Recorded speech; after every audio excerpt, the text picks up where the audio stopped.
The badge on my chest said volunteer helper. Not grandmother. Not family. Not emergency contact. Just helper. Across the school gym, beneath paper lanterns and a banner that said Building Bright Futures Together, people were clapping for a family named Blake. Patricia Blake stood near the microphone in a cream silk blouse, one hand pressed lightly to her chest, smiling the way people smile when they are pretending to be humbled by something they fully expected. The strange part was not that Patricia and Howard Blake were being thanked. The strange part was that the check they were being thanked for had cleared from my account on a Tuesday morning in February, while I was standing at my kitchen counter eating toast over the sink because I was already late for Emma's dentist appointment. I still remember the toast. Strawberry jam. Too much butter. A paper towel instead of a plate. Claire had texted me 3 crying face emojis and a message that said, "The school needs the arts payment today or Emma's class won't get the ceramics supplies." I'm so sorry, Maggie. Ryan's commission is still pending. Just this once? So I wrote the check. $3,600. The school called it a spring arts enrichment contribution. Claire called it temporary help. Ryan called it a timing issue. Emma called it the reason her class got to make clay animals instead of paper ones. And I called it what I had called everything for years. Helping. That night, while the principal thanked the Blake family for their generosity, I stood near the dessert table holding a lemonade pitcher. A mother I barely knew tapped my arm and asked if I could bring more napkins to table 6. Another parent handed me an empty tray without looking at my face. Someone asked where the trash bags were. I answered every question because I knew where things were. That was the problem. I had always known where things were. Where Emma's spare sweater was kept. Which inhaler form needed a parent signature. Which school door stuck in winter.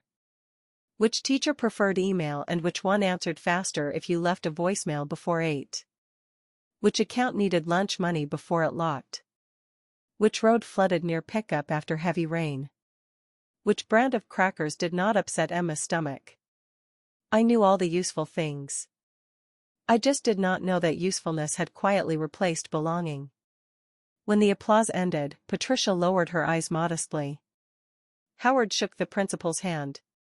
Claire clapped at the table with a smile that did not reach her eyes. Ryan kept clapping a little too long, as if sound could cover what silence would reveal. Emma clapped too because children clap when adults clap. Then she looked around the room, found me beside the refreshments, and started to raise her hand. Claire touched her shoulder. Emma lowered it. That was the first moment my chest went cold. Not the badge. Not the applause. That little hand lowering.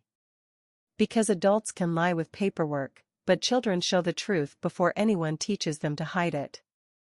I did not walk across the gym. I did not interrupt the principal. I did not take out my phone and show the cleared check.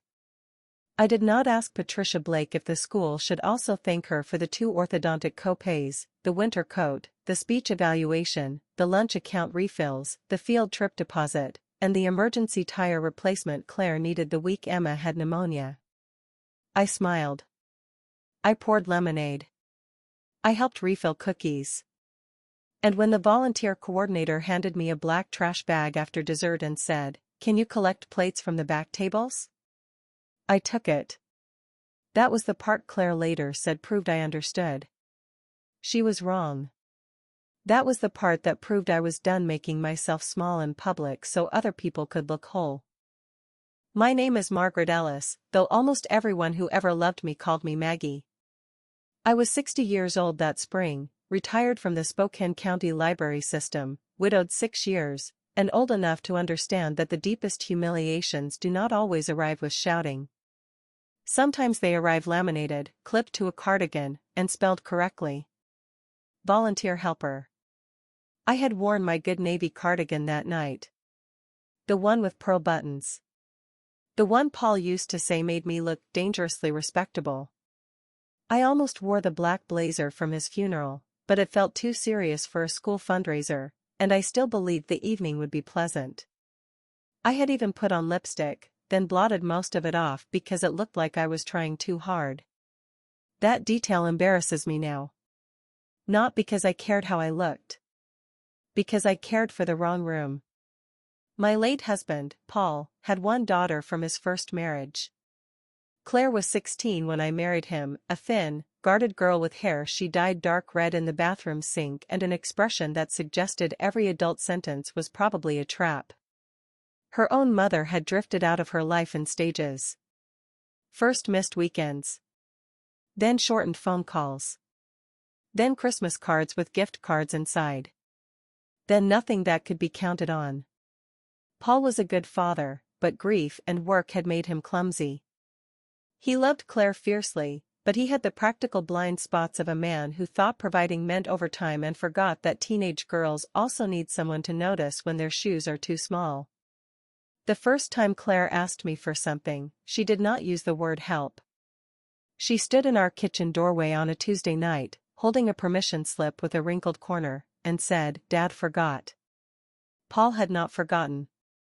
He was sitting in the garage pretending to organize tools because he did not know which bill could wait. I took the slip from her. Portland Science Museum, I read. "It's stupid," Claire said. "Do you want to go?" She shrugged in the exaggerated way teenagers shrug when the answer matters too much. I wrote the check. The next morning, I packed her lunch and tucked a $10 bill into the side pocket of her backpack. Claire saw it and said, "You don't have to do that." "I know," I said. She took the lunch anyway. That was how we began. Not with a speech. Not with tears. With practical things. A ride after volleyball practice. A hem fixed the night before winter formal. A college application fee she pretended she did not care about. Chicken soup when she had the flu but would not admit she was scared. A quiet knock on her door before entering because no one else had remembered she needed one. I did not try to replace anyone. I knew better. Replacement is what insecure adults attempt when they want a child's history to make room for them. I filled gaps. I kept showing up where no one had told me to stand. At Claire's wedding, she hugged me longer than I expected. "I'm glad you're here," she whispered against my shoulder. I carried those words around for years like a photograph folded into a wallet. Then Emma was born. Emma came into the world 7 pounds, 2 ounces, with a full head of dark hair and one fist tucked beside her cheek like she was already preparing an argument. Claire had a difficult delivery. Ryan turned gray in the hallway and had to sit down with his head between his knees. Paul cried so hard the nurse handed him tissues twice. I stood back because that is what stepmothers learn to do. Close enough to help. Far enough not to be accused of claiming. Claire looked across the room and said, "Maggie, come here." Then she placed Emma in my arms. I had never been handed a baby like that before. Not as a courtesy. Not as a visitor. As if I belonged inside the circle around her. Emma opened one eye and frowned. "Well," I said, "hello to you too." Claire laughed. For a few years, I thought that was enough. Not everything needs a title if the action is steady. That was what I believed then. Emma called me Grandma Maggie before she could say Margaret. Claire did not correct her. Paul adored hearing it. He would sit at the kitchen table with Emma on his knee and say, "Tell Grandma what we saw at the park," and Emma would babble about ducks, sticks, rocks, and one squirrel that had bad manners. Those were good years. Not perfect. Families never are. Claire could still be sharp. Ryan could still be charming in a way that made me check whether my purse was zipped. But Emma was the center, and for a while, her love made the family honest. Then Paul died. It was sudden. A stroke in the cereal aisle at Safeway. One minute he was comparing oatmeal prices, the next, a stranger was calling 911 while I knelt on cold tile with my hand under his head. People always remember the big parts of grief. The hospital room. The doctor's face. The funeral. I remember smaller things. The box of oatmeal still in the cart. The woman from Produce who put a hand on my back and kept saying, "Stay with me, honey," even though I was not the one on the floor. The fact that Paul's reading glasses were in his shirt pocket when they gave me his belongings. After the funeral, Claire brought Emma to my house every afternoon for almost 2 weeks. Emma was 3 and did not understand death, but she understood absence. She wandered from room to room looking for Paul. When she could not find him, she climbed into my lap and pressed her warm little face into my neck. Claire stood in the hallway one evening, coat still on, purse sliding from her shoulder. "I don't know what to do with her grief," she said. "You don't have to do anything with it," I told her. "Just don't leave her alone in it." Claire looked at me strangely, as if I had said something she wanted to keep but did not know where to put. After Paul's death, I expected us to become closer. Sometimes grief strips away performance. For a while, it did. Claire called more. Ryan fixed my porch step without me asking. Emma spent Saturdays at my house, drawing cats with enormous heads and making me pretend to check out books to her stuffed animals. Then the requests began. Not as demands. Not at first. A late camp fee. A medical copay. A short month before Ryan's commission. A temporary aftercare charge. A uniform order that snuck up on us. Each request came wrapped in embarrassment. "Maggie, I hate asking. Just this once. We'll pay you back Friday." Emma shouldn't have to miss out because we're in a weird spot. The first time Claire used that phrase, I wrote the check before finishing the message. Emma shouldn't have to miss out. That sentence could open any door in me. Ryan was a real estate agent, the kind who wore fitted jackets to coffee meetings and talked about building relationships when he meant hoping wealthy people remembered his name. He was not lazy exactly. He was inconsistent. Good months made him generous. Bad months made him vague. Claire worked part-time in development for a nonprofit, which sounded more stable than it was. Their life looked better from the outside than it felt from the inside. I knew that. I also knew how easily children absorb adult money stress. I had watched enough families at the library whisper near overdue notices and computer print fees. Children hear everything adults lower their voices to hide. So I helped. It would be dishonest to say I was only manipulated. I chose to help. I liked being needed. After Paul died, need felt like proof that I still had a place. If Claire called me in a crisis, then I was not just Paul's widow. I was still inside the family weather. The trouble with confusing usefulness and love is that usefulness sends invoices. Love does not. St. Alden's Academy became the center of it all.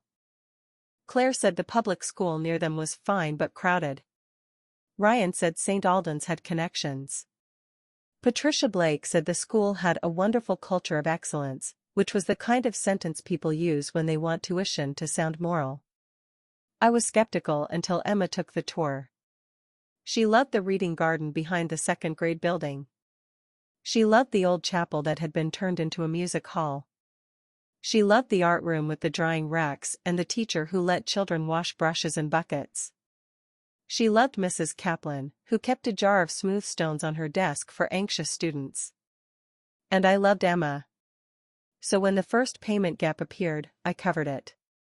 Then another. Then another. After a while, the school systems knew my card better than they knew my name. I paid for lunch refills when Claire forgot. Aftercare balances when Ryan's showing ran late. A speech evaluation when Emma started swallowing certain sounds and Claire worried quietly but did not want to make it a thing. New uniform sweaters. Ballet through the school arts partnership. The library fund because Emma said the third-grade shelves needed books where girls solve things. A technology replacement fee after Emma spilled water on a school tablet and cried so hard I paid before asking who should actually be responsible. I kept records. Not because I planned to use them. I had been a librarian for 32 years, records were simply how I respected reality.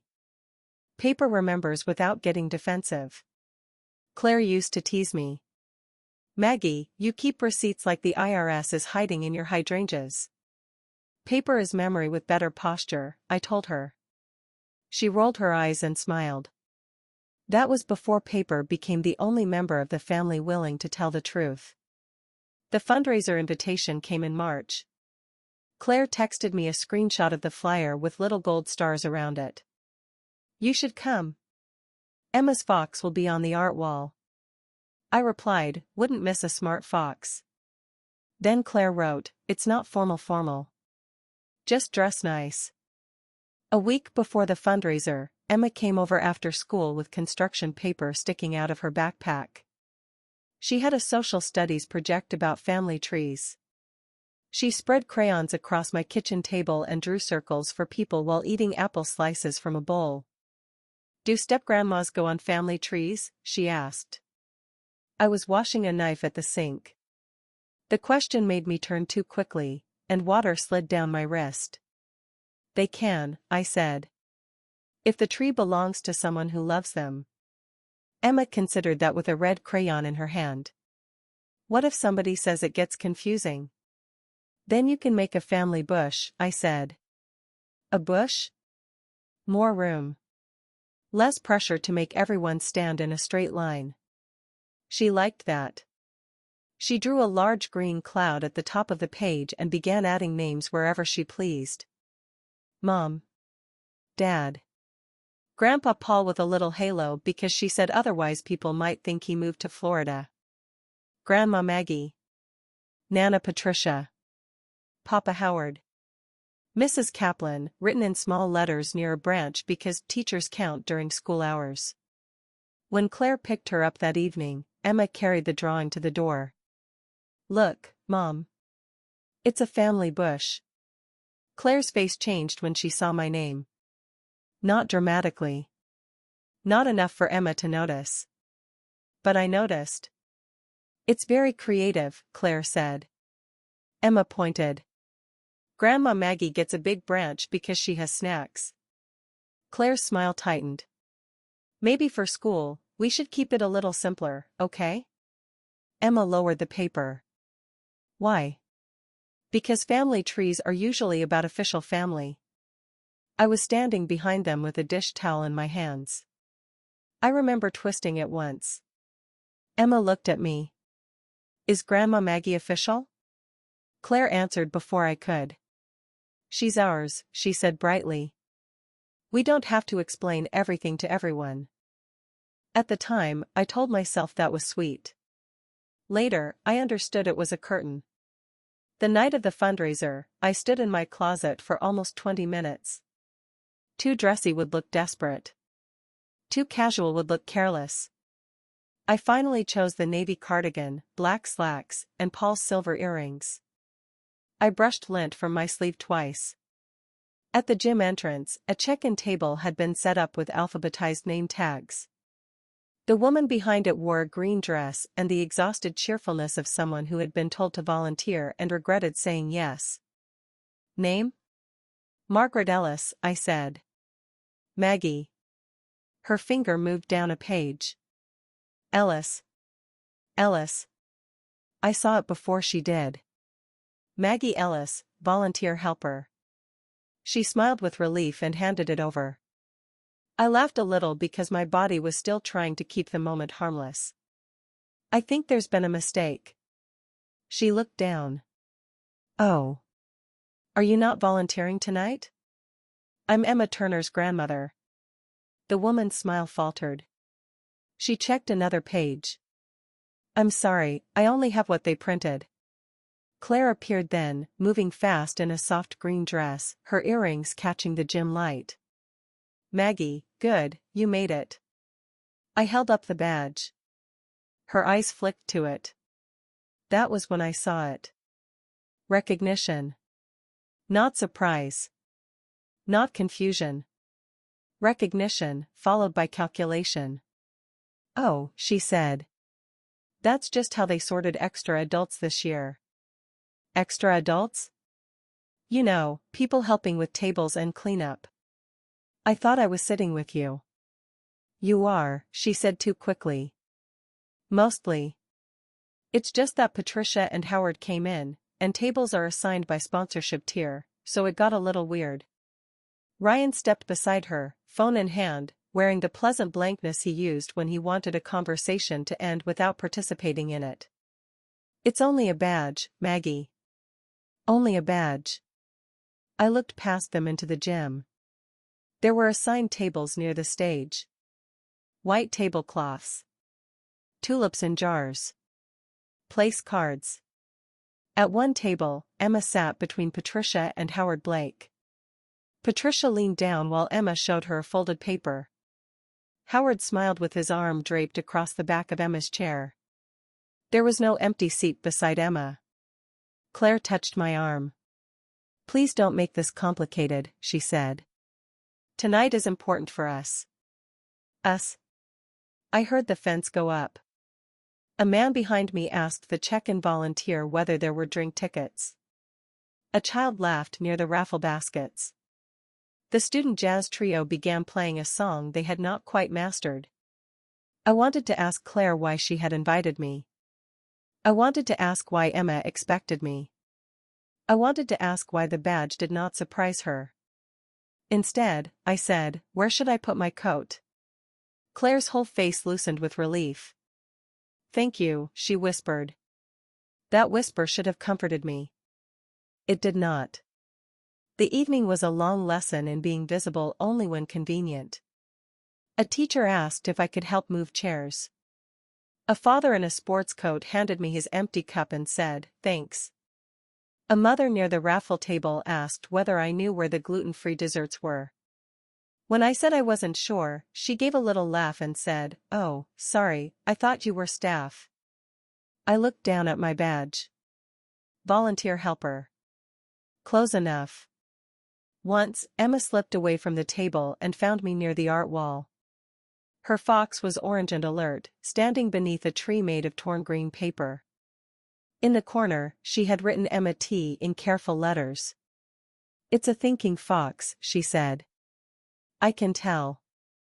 "How?" "It looks like it knows where all the snacks are hidden." She giggled, then leaned against me. The movement was so natural I almost relaxed. Then she touched the edge of my badge. "Are you mad because they didn't put Grandma?" The gym noise seemed to thin. "No, sweetheart. Mom said Grandma is for family time, not school time." My mouth went dry. "What does that mean?" Emma shrugged. She said it confuses people. Who gets confused? I don't know. People. Claire appeared almost instantly. "There you are," she said brightly. "Emma, Mrs. Kaplan wants to see your fox." Emma looked from me to her mother. Something in her face closed. She took her artwork and walked away. Claire's smile remained until Emma was out of earshot. "Maggie, please don't read into everything." "I'm not reading." She said it. She repeats things wrong. She asked whether she should call me Grandma at school. Claire exhaled as if I was exhausting her. I said sometimes first names are simpler in public settings. Why? Because our family structure is complicated. Claire, I married your father 22 years ago. I know that. I held that child in the hospital. No one is denying that. Then why is the word grandmother too confusing for school? Ryan came closer then. "Can we not do this here?" There it was again. Not here. Not where anyone could hear. Not in the room where another family was about to be thanked for my money. Before I could answer, Principal Marwood stepped up to the microphone and tapped it twice. The donor acknowledgements began. I stood behind a stack of folding chairs while he thanked the board, the annual fund committee, the families who made enrichment possible. Then he turned toward the gold-lettered donor board. This year, our arts enrichment program received a particularly meaningful gift from the Blake family, he said. Their generosity helped fund the ceramics equipment our students enjoyed so much this spring. The smart fox. Patricia pressed one hand to her chest. Howard nodded. Claire looked at her lap. Ryan kept clapping. Everyone clapped.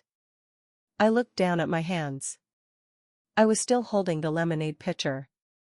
For one dizzy moment, I could not remember whether I had paid by check or card.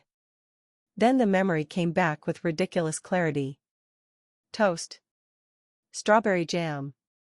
A pen that skipped on the first digit. Emma's dentist appointment. $3,600. When the applause ended, I carried the empty pitcher back to the refreshment table and set it down very carefully. That night, I drove home with the badge lying on the passenger seat.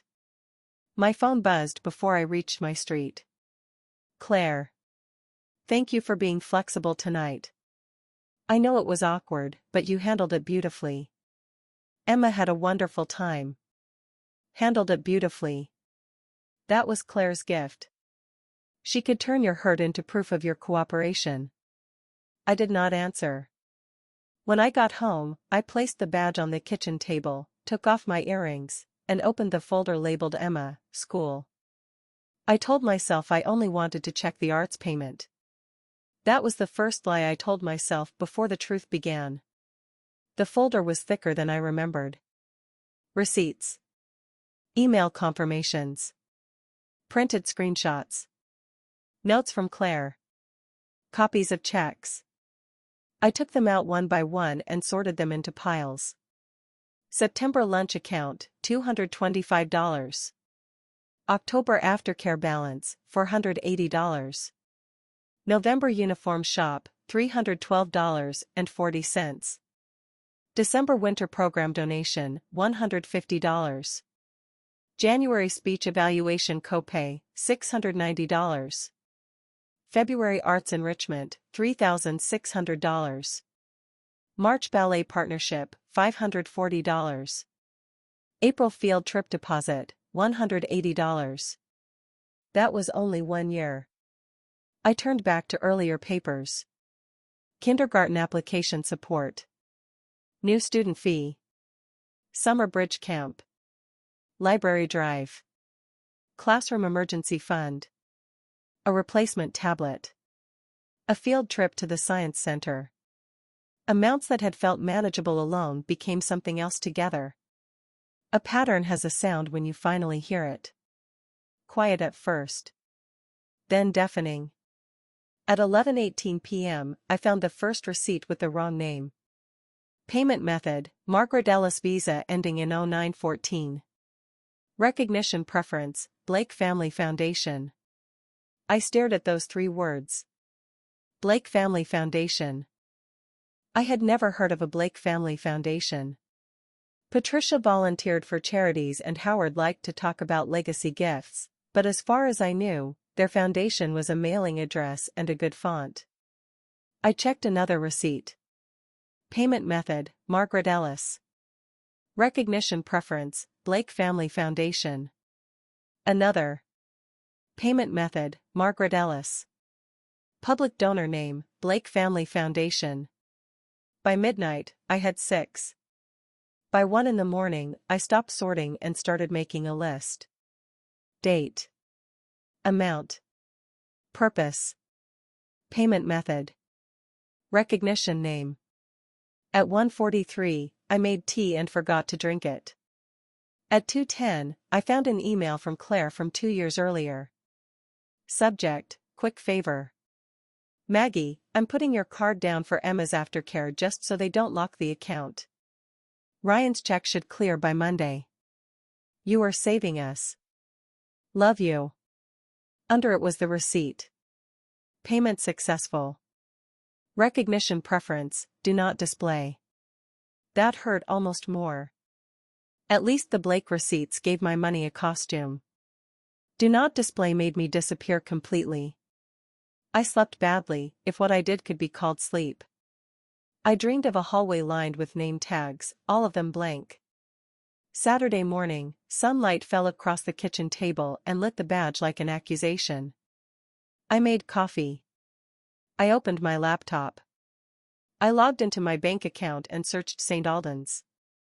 The screen filled with transactions. There is a specific shame that comes from seeing your own generosity itemized. I had thought of myself as helpful, maybe soft, maybe too willing. But numbers do not care what story you attach to them.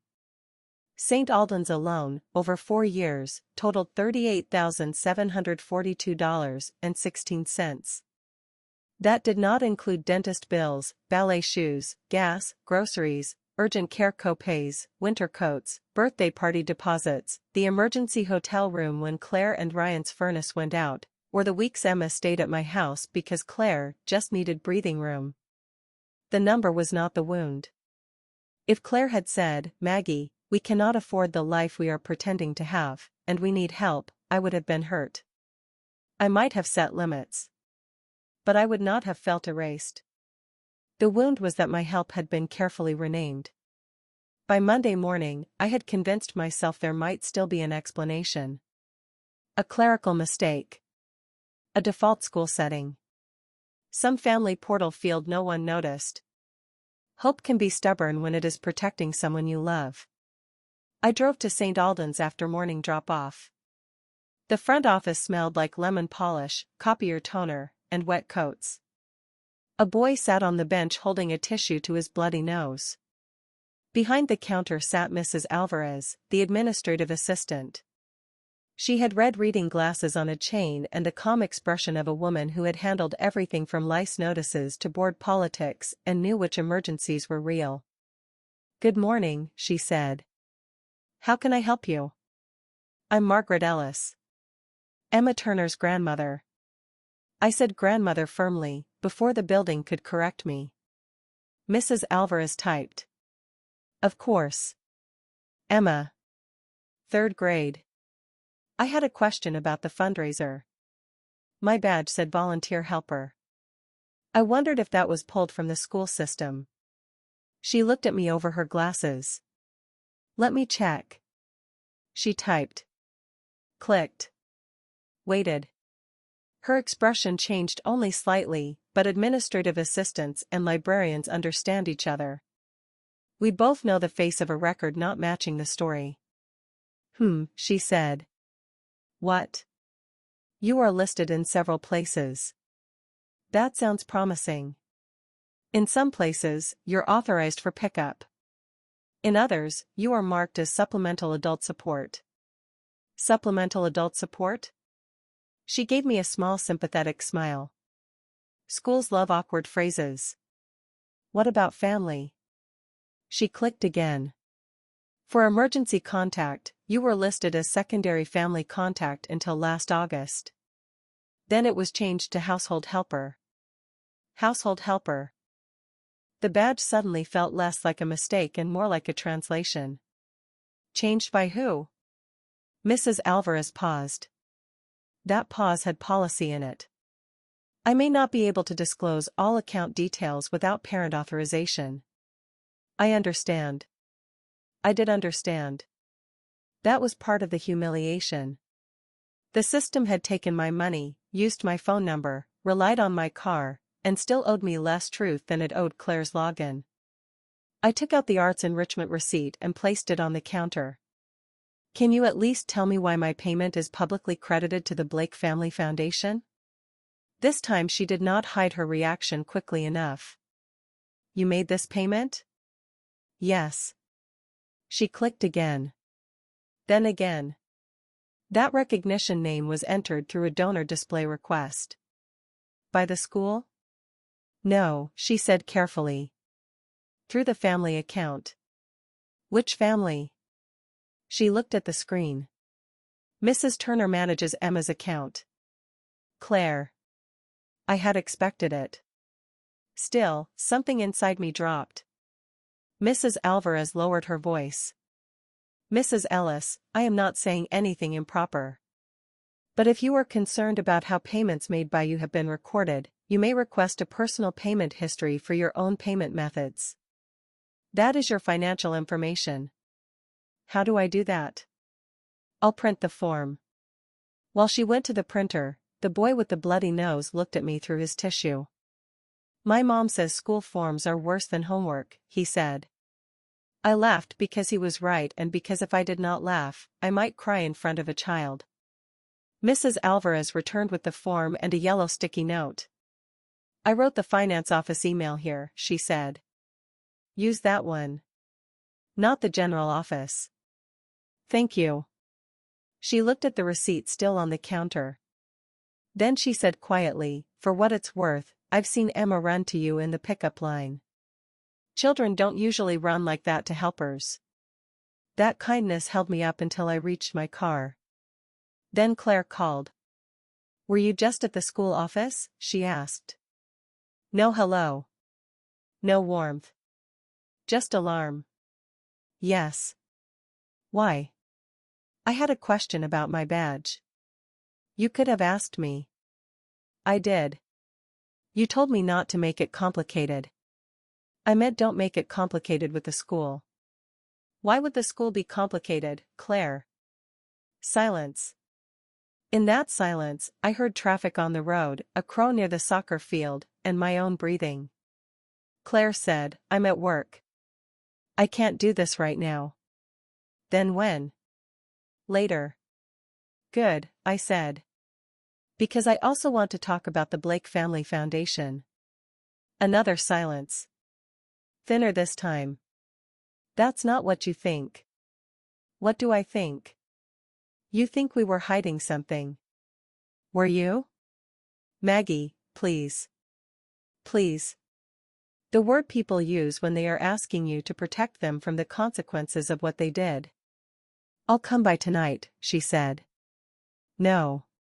The word surprised both of us. No? No. Not tonight.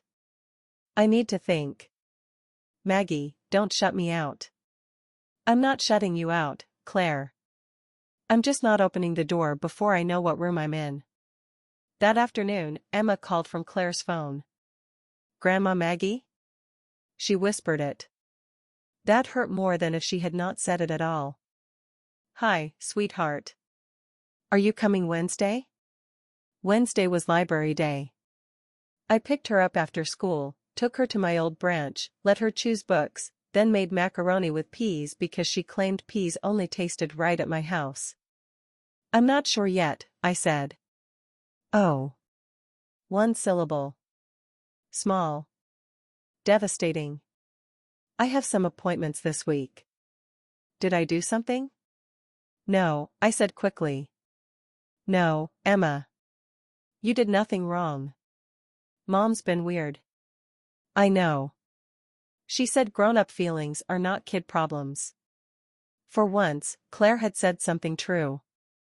She's right about that. But if grown-ups feel weird, kids can still tell. I closed my eyes. Yes, I said. They can. Emma was quiet for a moment. Then she asked, at school, should I call you Maggie? I gripped the phone harder. You can call me whatever feels true to you. But what if Mom gets upset? That question did what the badge had not. It made me angry. Not loud angry. Not reckless angry. The useful kind. The kind that clears fog. No child should have to manage an adult's embarrassment, I said. Emma did not answer. She was 9. I had given her a sentence too heavy for 9. So I softened it. I love you, I said. That part is not confusing. After we hung up, I sat at my kitchen table for a long time. Then I filled out the school payment history request. Name, Margaret Ellis. Student, Emma Turner. Relationship to student, grandmother. I hesitated over that last word. Then I pressed the pen down harder and made the G darker. Claire came over Thursday evening without calling first. I saw her through the front window, standing on my porch in her work blouse and gray coat, hair pulled back too tightly. She looked tired. Not guilty exactly. Tired in the way people look when they are hoping exhaustion will count as an apology. I opened the door but did not step aside right away. "Can we talk?" she asked. I let her in. She walked into my kitchen and looked at the folders stacked on the table. Her eyes went to them, then away. "Tea?" I asked. "No. Thank you." I made tea anyway. Not for her. For my hands. Claire sat in the chair across from mine, the one Emma liked because it had a cushion. For a few seconds, neither of us spoke. Then she said, "I know the fundraiser hurt your feelings. There are phrases that warn you a conversation is already being angled away from truth. Hurt your feelings was one of them." "It did," I said. She looked relieved, as if naming the feeling solved the act. "But my feelings are not the main problem." Her relief vanished. "Maggie, the donor thing is complicated." "Then explain it simply." She folded her hands. "St. Albans is a very image-conscious environment. I noticed. People make assumptions. They look at who supports what. They decide which families are stable, involved, connected. And the Blake name helps with that." "Yes." She said it as if I had finally understood something reasonable. "And my name hurts?" "No. That's not fair." "Then what does my name do?" She looked toward the window. "You're retired. You're on a fixed income. People might ask questions. About why I'm paying? About why we need you to." There it was. Not the whole truth, but a door cracked open. "So you put Patricia and Howard's name on my payments." "We didn't think of it like that." "How did you think of it?" "As keeping Emma from being treated differently." "Did Emma know?" "No." "Did Ryan?" Claire's eyes moved to the folder again. "Ryan knows we've had help." "That is not what I asked." Her mouth tightened. "He doesn't handle school paperwork." "So the answer is yes, but you'd prefer not to say it." "Maggie, you're making this into something ugly." "No," I said. "I'm looking at something ugly without the tablecloth on it." She flinched. Claire leaned forward. "You always said you didn't care about credit." "I don't care about applause." "Then why does this matter?" "Because you did not just keep me off a donor board. You taught Emma to edit me out loud." Claire's face changed. "She told you that?" "She asked whether she should call me Maggie at school." Claire pressed her lips together. I was trying to avoid confusion. "For who?" "For everyone." "No," I said. "Try again." Her eyes filled suddenly. For a moment, I saw the 16-year-old girl holding a permission slip in my kitchen.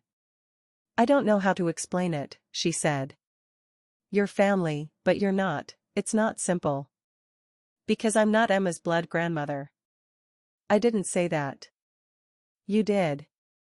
You just put nicer curtains around it." Claire stood up. "This is why I didn't want to talk. You turn everything into rejection." I stayed seated. "That's interesting," I said. "Because you turned me into a helper."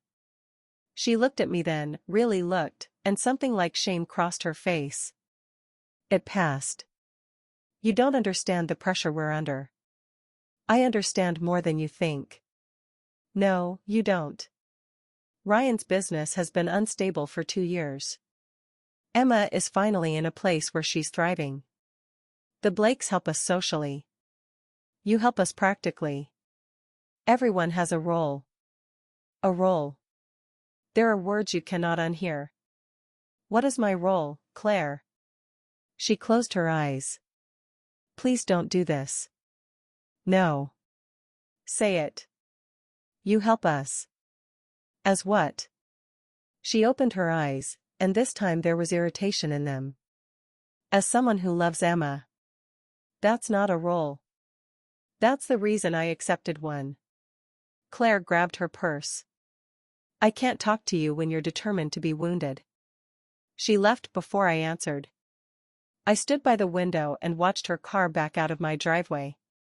For years, I had believed Claire's distance came from old grief, from losing her mother, from fearing dependence. That night, another possibility sat down beside me. Maybe Claire had accepted my love just fine. She had only objected to anyone else seeing the size of it. The payment history arrived the following Tuesday at 9:06 a.m. I did not open it right away. I wiped counters already clean. Took out trash that was only half full. Folded a dish towel into thirds, then unfolded it and did it again. Finally, I sat down and opened the attachment. 21 pages. The first transaction was from 4 years earlier. Kindergarten application support fee. $300. Then registration. Activity fee. Lunch. Aftercare. Library fund. Uniform store. Health office balance. Technology replacement. Arts enrichment. Annual giving. The recognition fields varied. Anonymous. Blake Family Foundation. Turner Family. Do not display. Household support. My name appeared only in billing address and payment method. I printed the file. The printer clicked and hummed while page after page slid into the tray. When it finished, I placed the stack on the table and put the volunteer helper badge on top. It looked like a label for the entire pile. That afternoon, Ryan texted. Hey Maggie. Claire says things are tense. I'm sure this is just a misunderstanding. Can we all grab dinner and reset? Reset. People love that word when they are not the ones who have to forget. I typed, I have the payment history from St. Alden's. 3 dots appeared. Disappeared. Appeared again. Finally, okay. That sounds like school admin stuff. Claire handles that. I wrote, did you know my payments were being credited to your parents? No answer for 11 minutes. Then, it wasn't meant to hurt you. Not no. Not what are you talking about? It wasn't meant to hurt you. That was the second confirmation. The first came from paper. The second came from what Ryan did not deny. I saw him 2 days later outside Ra's hours. I was loading groceries into my trunk when he called my name. He wore a navy pullover with his real estate company logo and the strained friendliness of a man approaching a dog that might bite. Maggie, he said. Got a minute? Apparently I've had years. He winced. Okay. Fair.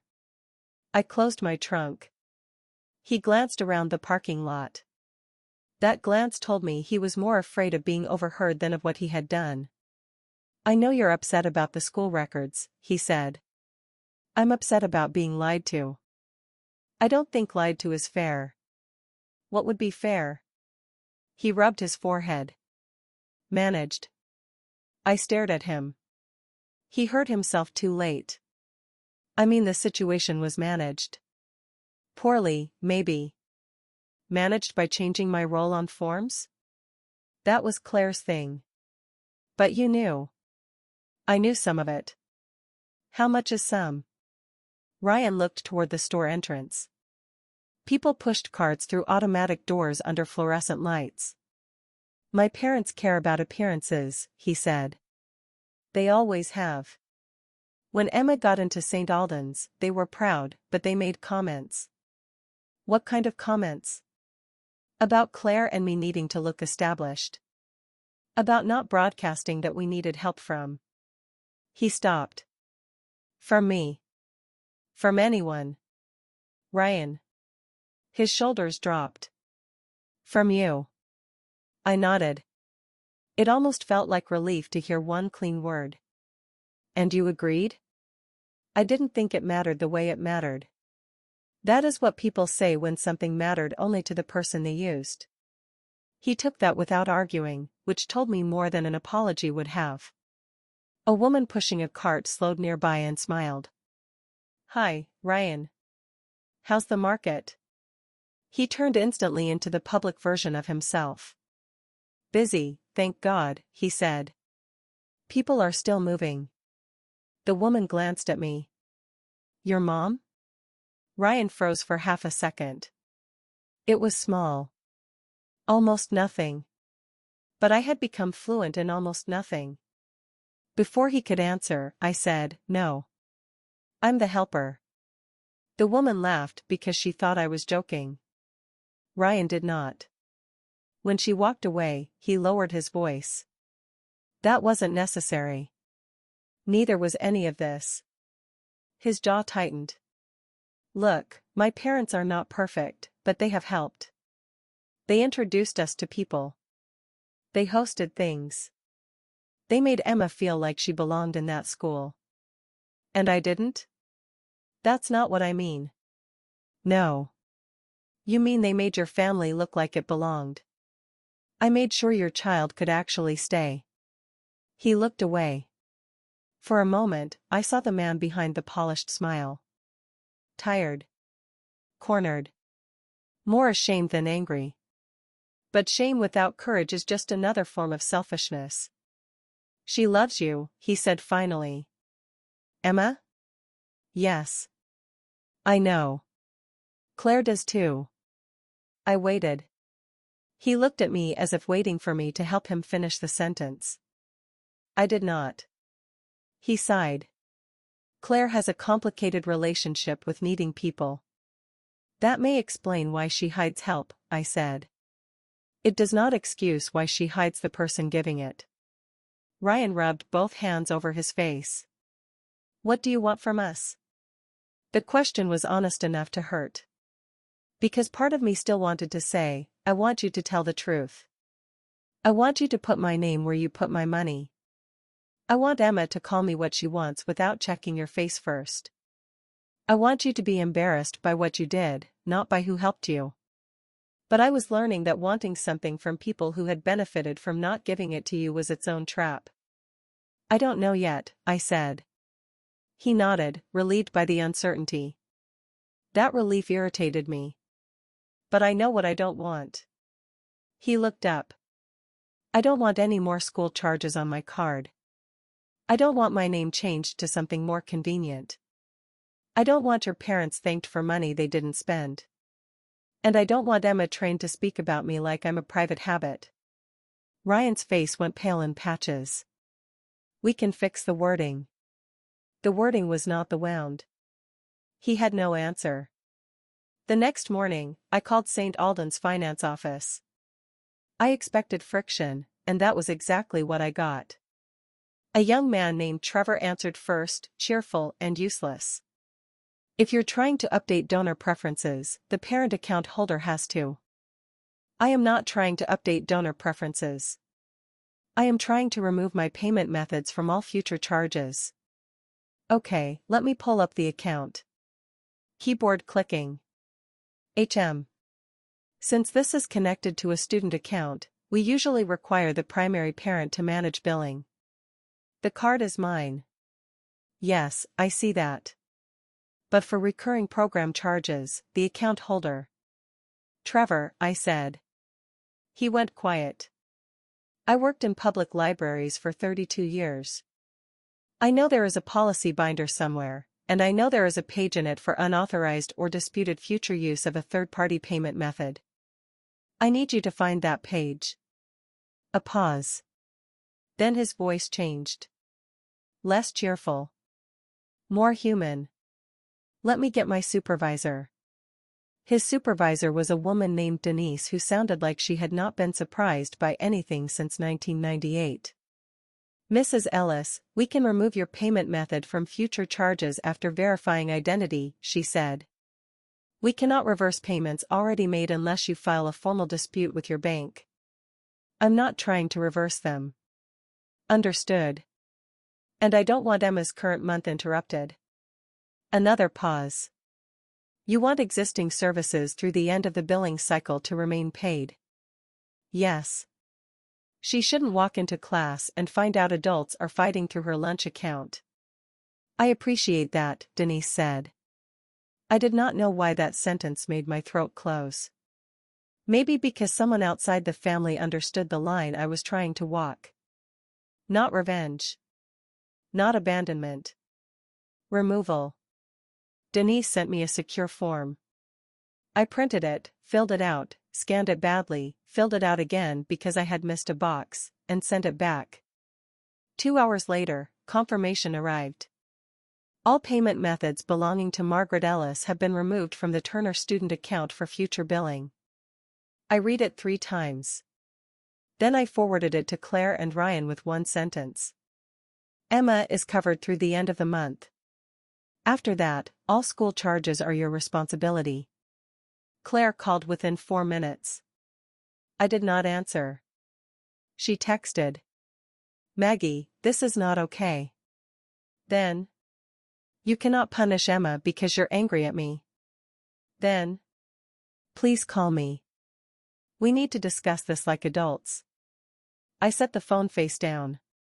A year earlier, I would have called after the second message. I would have explained. I would have reassured. I would have accepted enough blame to keep peace. This time, I made myself a sandwich. That sounds small. It was not. Eating lunch while someone else panics over your boundary is a skill I had never learned. My hand shook so much that I dropped a slice of tomato on the floor. I threw it away and stood at the sink longer than necessary. Then my phone buzzed again. Not Claire. Emma. Can I still come Friday? I stared at the message until the letters blurred. Friday was not school. Friday was ours. Library, macaroni, sometimes a movie if homework was done. I typed, of course. Then erased it. I typed, I need to talk with your mom first. Erased that too. Finally, I wrote, I love you. This week is complicated, but you did nothing wrong. Her reply came a minute later. Okay. One word from a child can make an adult feel like a coward. That night, I did not sleep. I kept thinking about Emma's backpack hook in my hallway, the one I had installed low enough for her to reach when she was 5. I thought about the little ceramic fox from the fundraiser. I thought about Claire at 16 saying Dad forgot, and me stepping into a role no one named. Around midnight, I opened the hallway closet. Emma's things had collected there over the years the way children leave evidence of being loved. Pink rain boots she had outgrown. 3 umbrellas because she kept forgetting them. A puzzle missing 2 pieces. A half-empty bottle of Dead Angler. A paper crown from a library summer reading event. A sweatshirt with the St. Alden's crest. I touched the crest with 2 fingers. Then I shut the closet. The next morning, Mrs. Alvarez called. Mrs. Ellis? Yes? I hope I'm not overstepping. People usually are not overstepping when they begin that way. They are deciding whether kindness is worth the risk. What is it?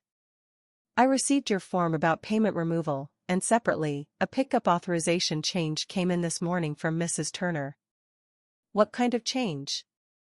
She requested that you remain on the volunteer list but be removed from family pickup and emergency contact. I sat down slowly. Remain on the volunteer list, I repeated. Yes. But removed from emergency contact. Yes. My kitchen clock ticked loudly behind me. Did she say why? The note says, to simplify family boundaries going forward. Family boundaries. I almost admired the neatness of it.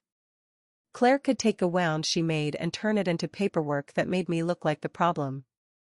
Mrs. Alvarez lowered her voice. I have not processed it yet. Why not?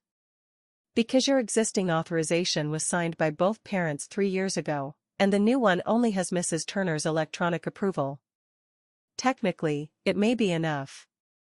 But given your recent questions, I thought I should verify. You could get in trouble for telling me. I am telling you only that a change involving your own access status is pending, she said. That is within policy.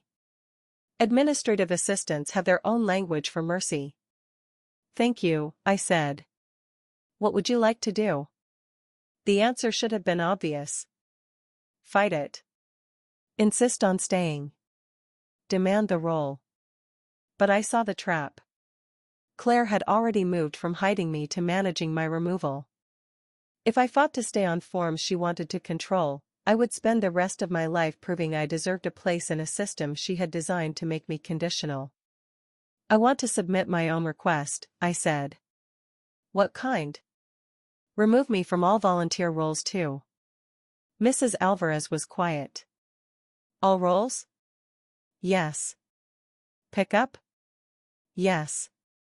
Emergency contact? Yes. Classroom volunteer? Yes. Event support? Yes. I heard her typing. Mrs. Ellis, I want to make sure you understand. If you remove yourself, we cannot release Emma to you unless a parent adds you again or gives same-day permission. I understand. Even if Emma asks.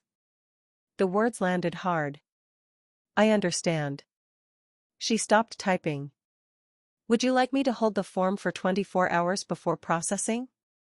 It was a kind offer. It was also a test of whether I was acting from shock. Yes, I said. Please hold it. After we hung up, I sat very still. There are decisions that feel strong when imagined and brutal when they require a signature. I had spent years being the safe adult. The one who answered. The one who came. The one whose car Emma could spot before she reached the curb. Removing my name felt like locking a door from the inside while a child stood outside. But leaving my name there meant Claire could keep using my access without honoring my place. That is the part no one tells you about boundaries. Sometimes they protect you from being used by people you still love. At noon, Claire came again. This time I did not let her inside.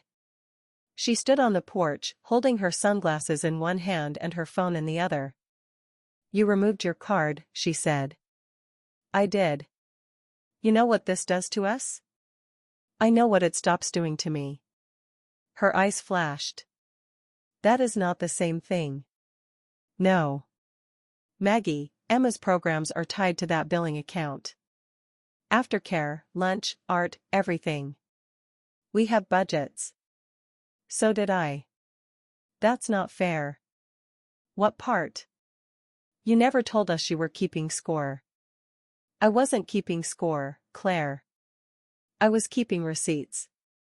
Her face tightened at the difference. This is vindictive. No.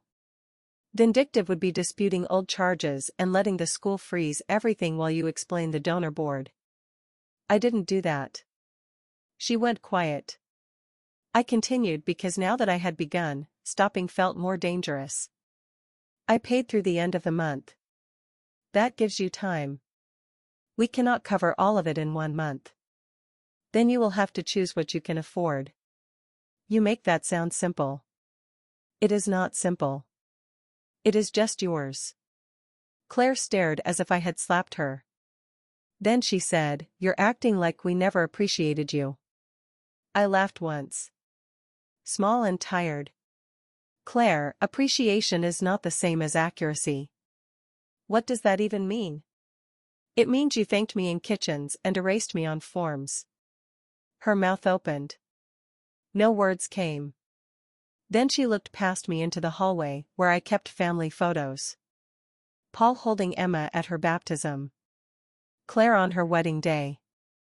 Emma in a dinosaur Halloween costume.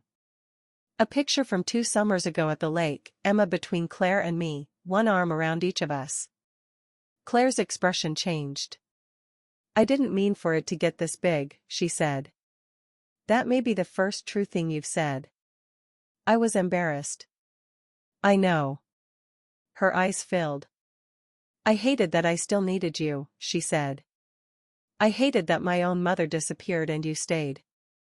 I hated that Emma ran to you like you were the steady one. I hated that Ryan's parents could show up twice a year and get treated like respectable grandparents while I was asking you to cover lunch money. The honesty came out jagged. For a moment, I wanted to reach for her. That old habit rose in me like muscle memory. Poor Claire. Tired Claire. Motherless Claire. Claire who could not bear owing anyone because owing felt like being abandoned in advance. Then I remembered the badge. I remembered Emma whispering grandma like a secret. I remembered my payment under Patricia's applause. Embarrassment explains why you had needing help, I said. It does not explain why you let your daughter think loving me out loud was wrong. Claire wiped under one eye with the heel of her hand.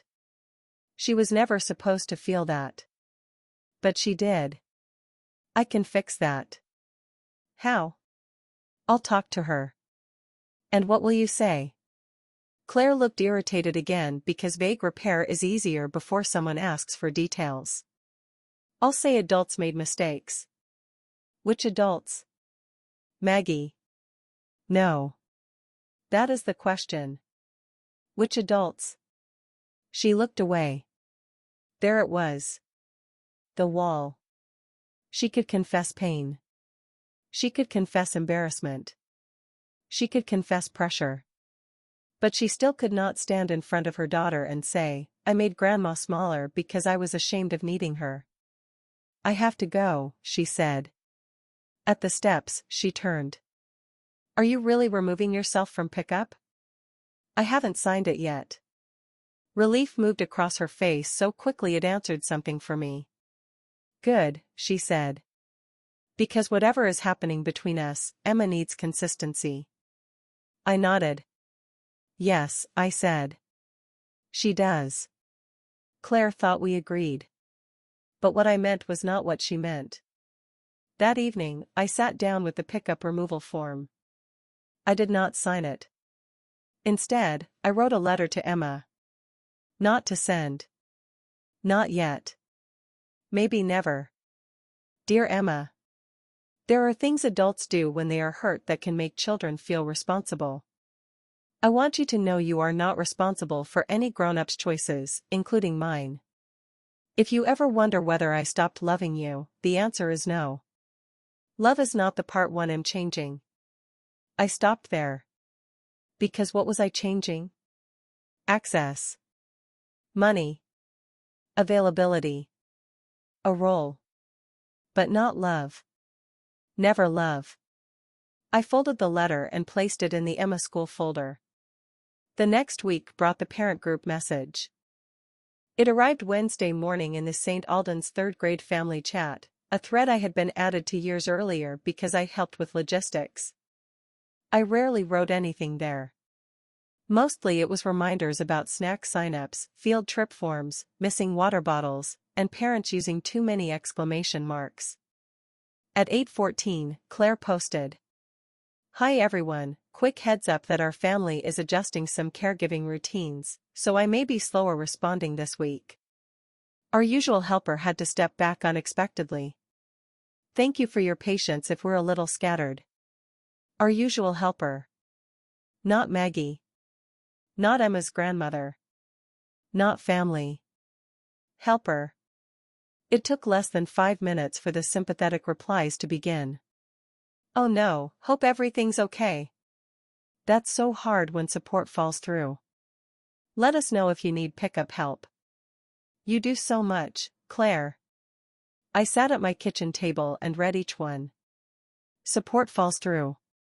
Claire did so much. The story had already begun moving without me. By noon, 2 parents had texted privately. One said, Hey Maggie, no judgment, but Claire seems really stressed. Are you okay? The other was from Bethany, whose son played chess with Emma. Claire mentioned you're unavailable now. I hope she didn't do something to offend you. She can be intense, but she's under a lot of pressure. I knew Bethany only from pickup line and one rainy field trip where we had shared a broken umbrella. She had a practical face and a way of noticing things without turning them into gossip. I typed and erased several responses. Finally, I wrote. I'm okay. Thank you for checking. Then I added nothing. The urge to explain is strongest when silence makes you look guilty. That afternoon, I drove to the library instead of school. I returned 2 books, checked out 3 more, and stood for a while in the children's section where I used to work. A little girl sat cross-legged on the carpet reading to herself in a whisper. Her mother stood nearby, scrolling her phone. I missed Emma so sharply that I had to leave. On Friday, Claire texted at 2:12 p.m. Can you get Emma today? I have a work call and Ryan is showing a house. I know things are weird, but please don't make Emma pay for it. I was in my car outside the pharmacy, holding a prescription bag. I read the message twice. It was everything, compressed. A request. A guilt hook. A child placed gently between me and my boundary. I typed, I am not available. Claire replied immediately. Seriously? Then. Maggie, she's expecting you. That was the blade. I called the school office. Mrs. Alvarez answered. St. Alden's Academy, this is Maria. Hi, Mrs. Alvarez. It's Margaret Ellis. I want to check whether Emma has pickup arranged today. A pause. She is scheduled for regular parent pickup. Mrs. Turner is listed. Thank you. Are you coming? No. Mrs. Alvarez did not ask why. She only said, I'll make sure she stays in the office if needed. Please don't tell her I called. Another pause. I understand. At 3:41, my phone rang. Claire. I did not answer. At 3:46, Ryan. I did not answer. At 3:52, Claire again. Then a text. She's sitting in the office crying. Are you happy? I read it while standing in my kitchen with the prescription still in my coat pocket. For 1 minute, maybe 2, I hated Claire with a clarity that frightened me. Not because Emma was crying. Because Claire had chosen to tell me like that. Not Emma needs comfort. Not I failed to arrange pickup. Not please help me fix my mistake. She's sitting in the office crying. Are you happy? I put the phone down and gripped the counter until the edge pressed into my palms. Then I called the school. Mrs. Alvarez answered softly. Is Emma okay? She's upset, but she is safe. Mrs. Kaplan is with her. Did Claire come? Mr. Turner is on his way. I closed my eyes. Can you tell Emma? I stopped. What could she tell her? Grandma loves you but is making a point? Grandma is not coming because adults turned love into a trap. Mrs. Alvarez waited. Finally, I said, can you tell her I'm sorry the grown-ups were disorganized today? That is a good sentence, she said. It was not good enough. But it was true. That weekend, I did not hear from Emma.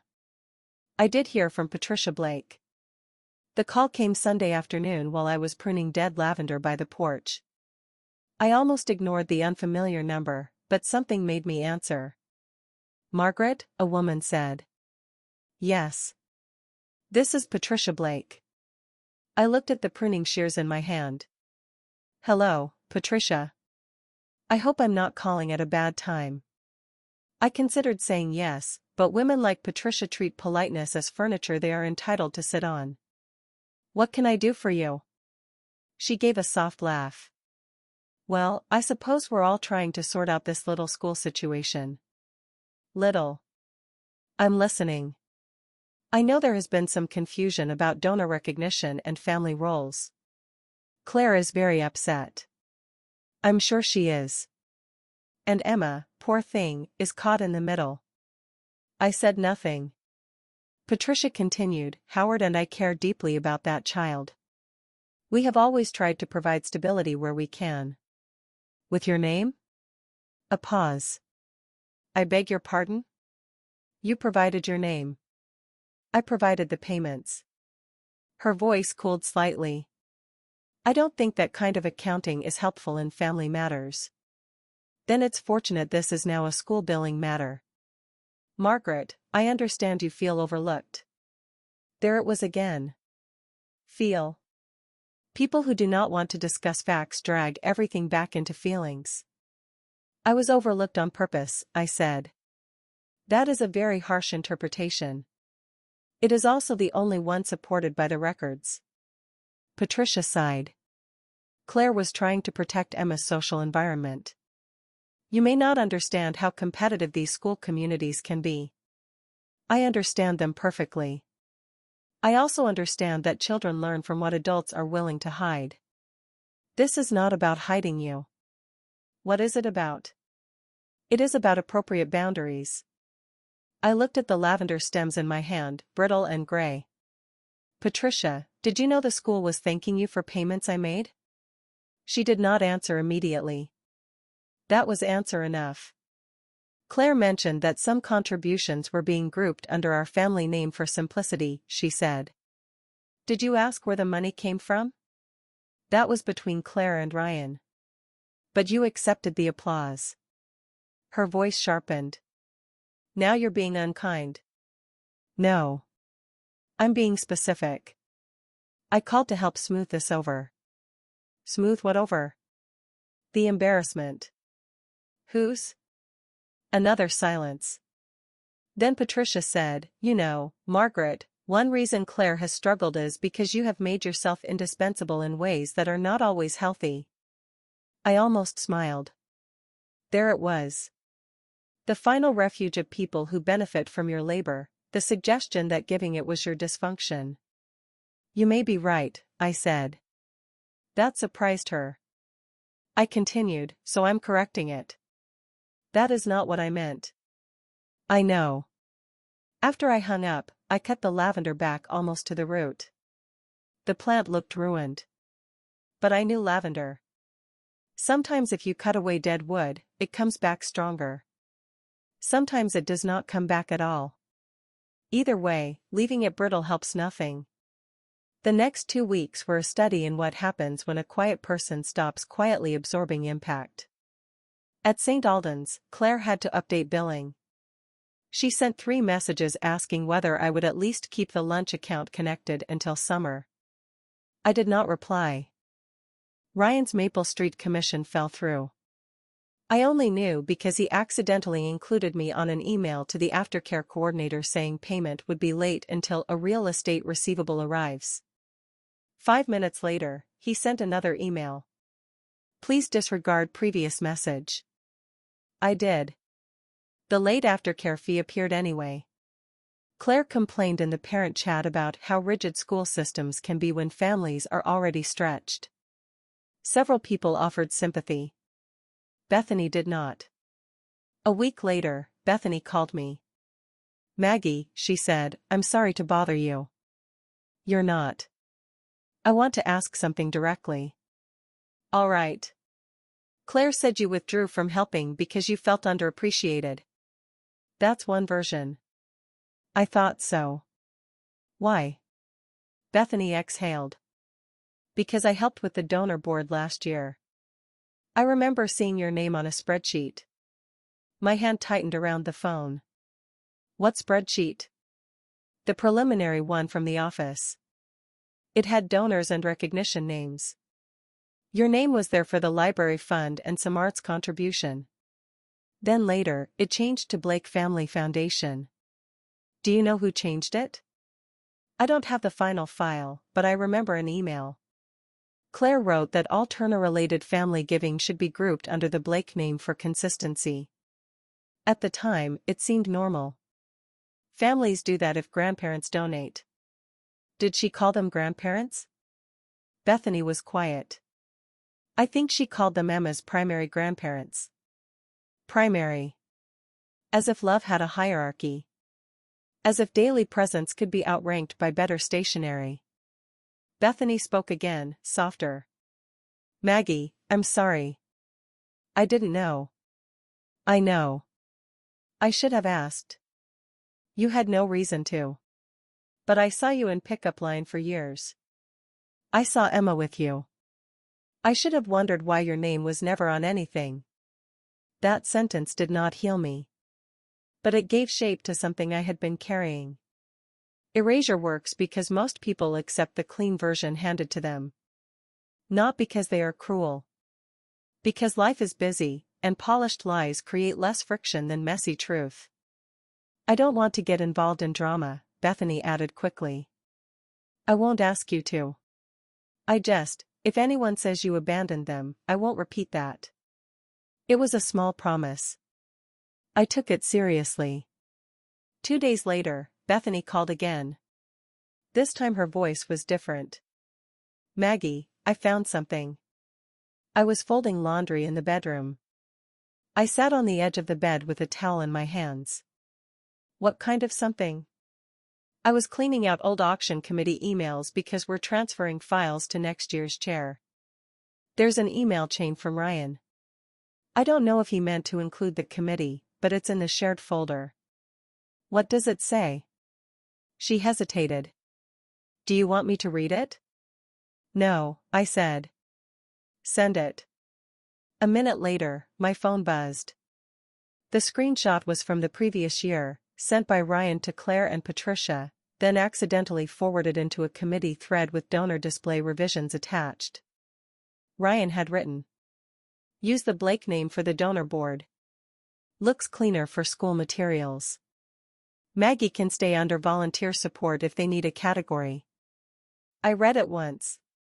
Then again. Looks cleaner.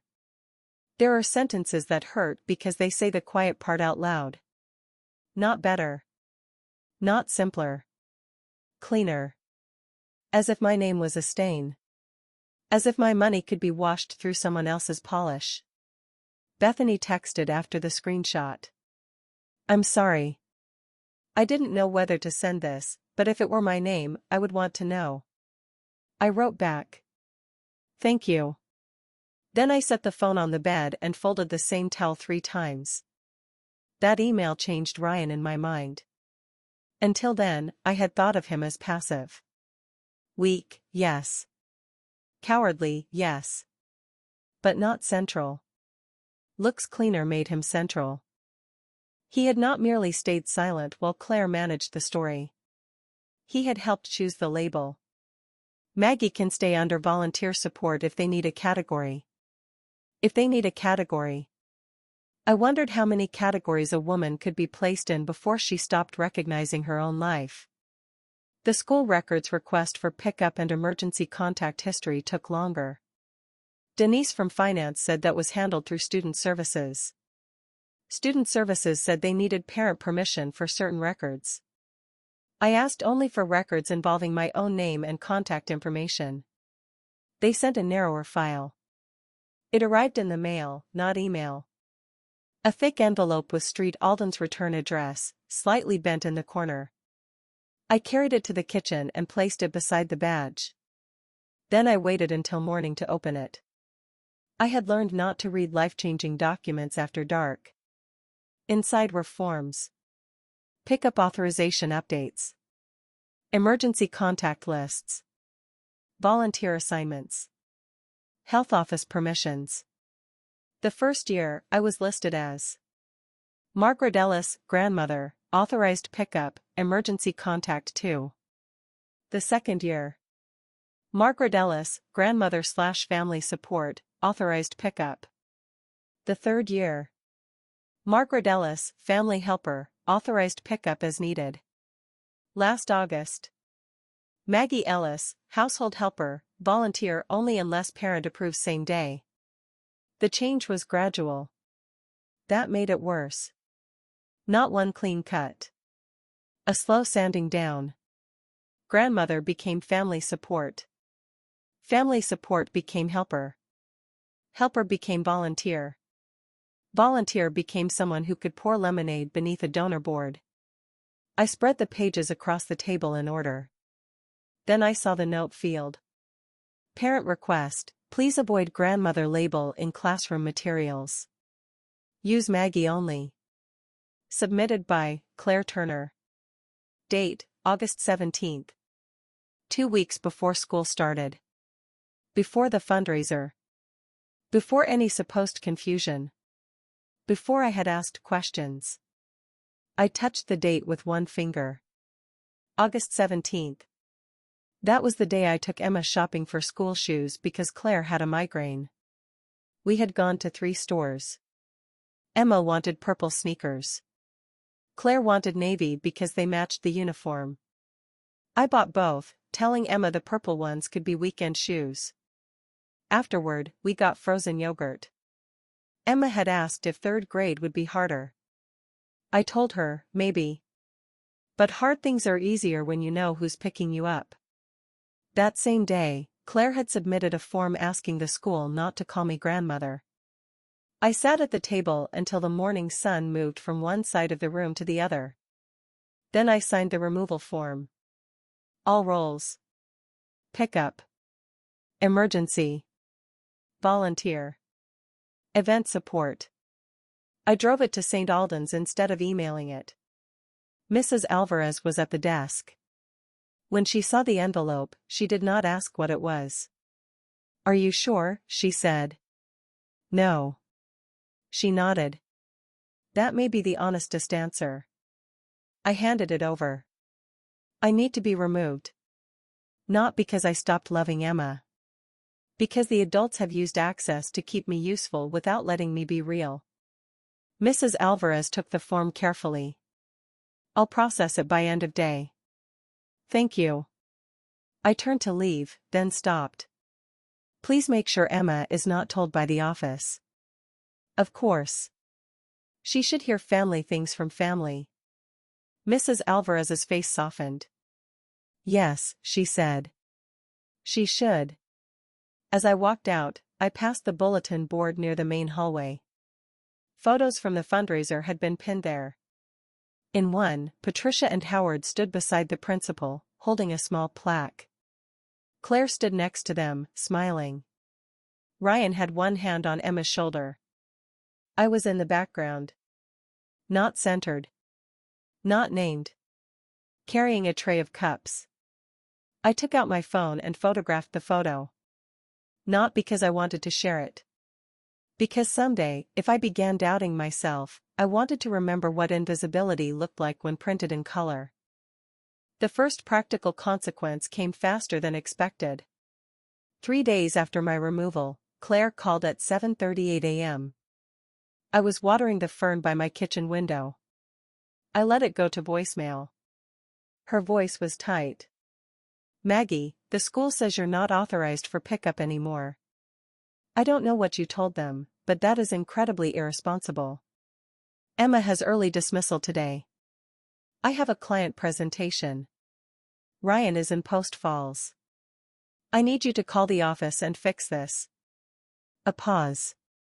Then, softer. "Please. We can talk after. Just don't do this today."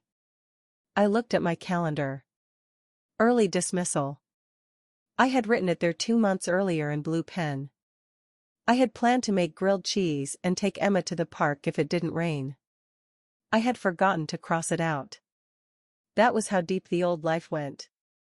It remained on calendars after the truth had left. At 10:15, Claire texted. "I'm begging you." At 10:22, Ryan texted. "Maggie, this is not the way to handle adult conflict." At 10:40, Patricia called. I blocked the number. At 11:05, Mrs. Alvarez called. My stomach dropped. "Is Emma okay?" "She's fine," Mrs. Alvarez said quickly. "I wanted to let you know Mrs. Turner contacted the office asking whether we could accept verbal permission for you today." "What did you tell her?" "That you are not on the authorized list by your own written request, and we cannot release Emma to you without you consenting to be added again." "Did she ask you to call me?" "Yes." "And you are?" "I am calling because your name is involved." "You are free to say no." I looked at the calendar again. Early dismissal. Blue ink. A small drawing of a book Emma had added beside it when she was over last month. Is Emma upset? She does not know the logistics. She's in class. Good. that mattered. I could still protect her from the machinery, even while refusing to be one of its gears. I'm not consenting to be added today, I said. My voice sounded calm enough that I almost did not recognize it. Understood. Mrs. Alvarez? Yes? If Emma ends up waiting, please tell her parents are arranging pickup. Don't mention me. I won't. At noon, I made grilled cheese. 1 sandwich. I burned the first side because I kept looking at the phone. At 12:31, Claire texted. Ryan lost a client because of this. Then. I hope proving your point was worth it. I picked up the sandwich and ate it standing at the counter. It tasted like cardboard. But I finished it. That afternoon, I walked into the hallway, took down the little hook I had installed for Emma's backpack, and placed it in a drawer. I did not throw it away. I was not there yet. The social story shifted over the next month. It did not explode. Real life rarely does. It leaked. Claire stopped posting in the parent chat unless necessary. Ryan missed 2 pickup times and began paying late aftercare fees. Emma dropped ballet temporarily, which Claire blamed on schedule overload. The spring field trip payment was late. Patricia attended a school coffee hour and told 2 mothers that boundaries with blended families can be delicate. Bethany told me that last part with an apologetic tone. I'm not trying to carry gossip, she said. I know. But I thought you should know how they're framing it. How are they framing it? That you became emotionally possessive of Emma and Claire had to create healthy space. I laughed so abruptly that Bethany went quiet. I'm sorry, I said. That's not funny. No, she said. But it is a little predictable. Yes. Predictable. If I gave, I was generous. If I stopped giving, I was unstable. If I loved Emma privately, I was sweet. If I wanted that love acknowledged publicly, I was possessive. The box kept changing shape, but it was always a box. A few days later, the school's spring auction committee held a planning meeting in the library.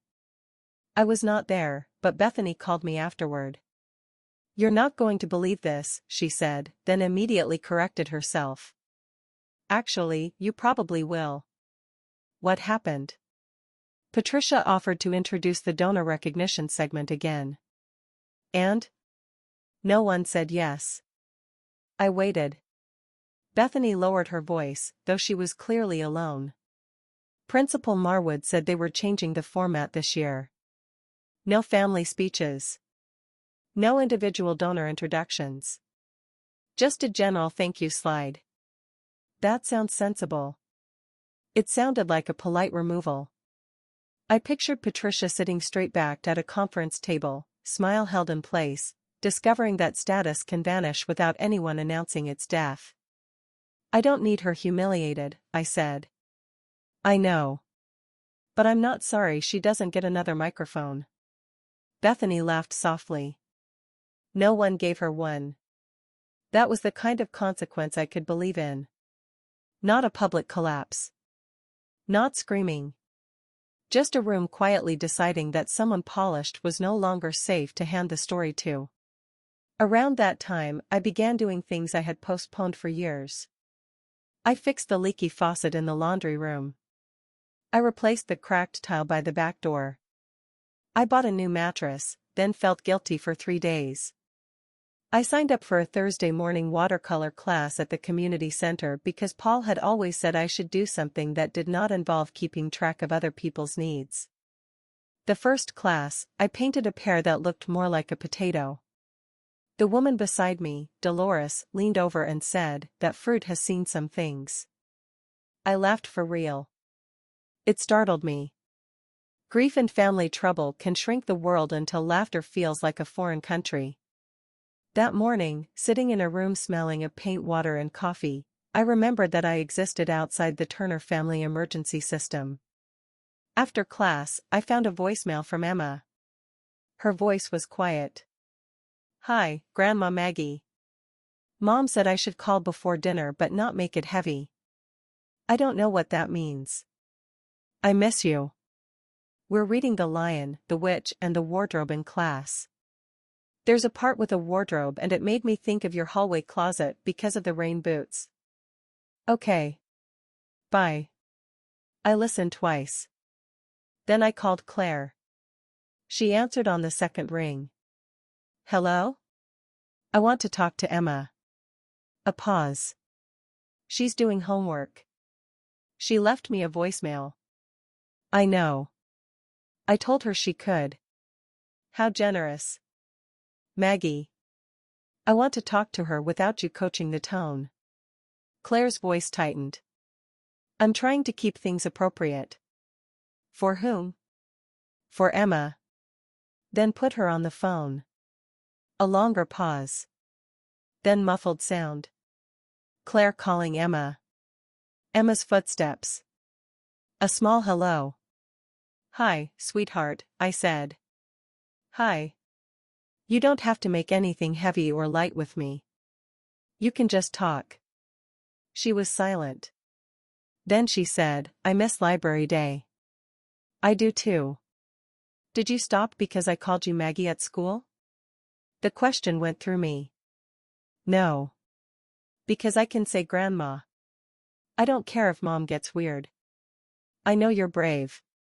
But this is not something you should have to fix. Then who fixes it? Adults. But they're not. There it was. The child's summary of everything. No, I said softly. They're not doing a very good job. Are you mad at me? Never. Are you mad at Mom? I considered lying. I'm hurt by some choices she made. That means yes. It means hurt is complicated. Grown-ups say that when they don't want to say yes. I smiled despite myself. You're too smart. That's what you always say. Because it keeps being true. She was quiet again. Then she whispered, Can I still draw you in family pictures? My eyes filled so suddenly I had to press my fingers against them. Yes, I said. If it feels true to you. Okay. In the background, Claire said something I could not hear. Emma sighed. Mom says I have to finish math. Then finish math. Grandma Maggie? Yes? I think your family even if forms are dumb. I laughed and cried at the same time, silently, so she would not hear the second part. Forms are very dumb, I said. After we hung up, I sat on the edge of my bed and let myself cry properly for the first time. Not because I had lost Emma. Because a child had offered me the truth the adults kept editing. 2 days later, a letter arrived from St. Albans. It was addressed to Patricia and Howard Blake. But it came to my house. The label had 2 addresses. Mine underneath, the Blakes pasted crookedly over it. The top label had torn during mailing, revealing enough of my name that the postal carrier routed it back to me. I held it in my hand for a long time before opening it. I know people say you should not open mail not addressed to you. I also know the envelope carried my address underneath, and by then I had stopped pretending the polite route was always the honest one. Inside was a thank you letter from Principal Marwood. Dear Mrs. Ellis. Except Mrs. Ellis had been crossed out in pen. Above it, someone had written Mr. and Mrs. Blake. The letter thanked the recipient for consistent and generous support of Emma Turner's educational experience, including arts enrichment, library programming, emergency student support, and classroom materials. At the bottom was a handwritten note from Mrs. Kaplan. Emma lights up when she talks about the book she reads with you. Thank you for supporting not only her education, but her confidence. The note had not been meant for Patricia. It had been meant for me. The original printed name proved it. Dear Mrs. Ellis. Crossed out. I sat at the kitchen table with the letter in front of me and felt something inside me go very quiet. Not numb. Clear. People had been telling me this was about confusion. Boundaries. School culture. Embarrassment. Pressure. Complexity. But someone had held a letter thanking me, crossed out my name, and sent the gratitude to someone else. That was not confusion. That was theft without breaking a law. I scanned the letter. I photographed the envelope with both labels.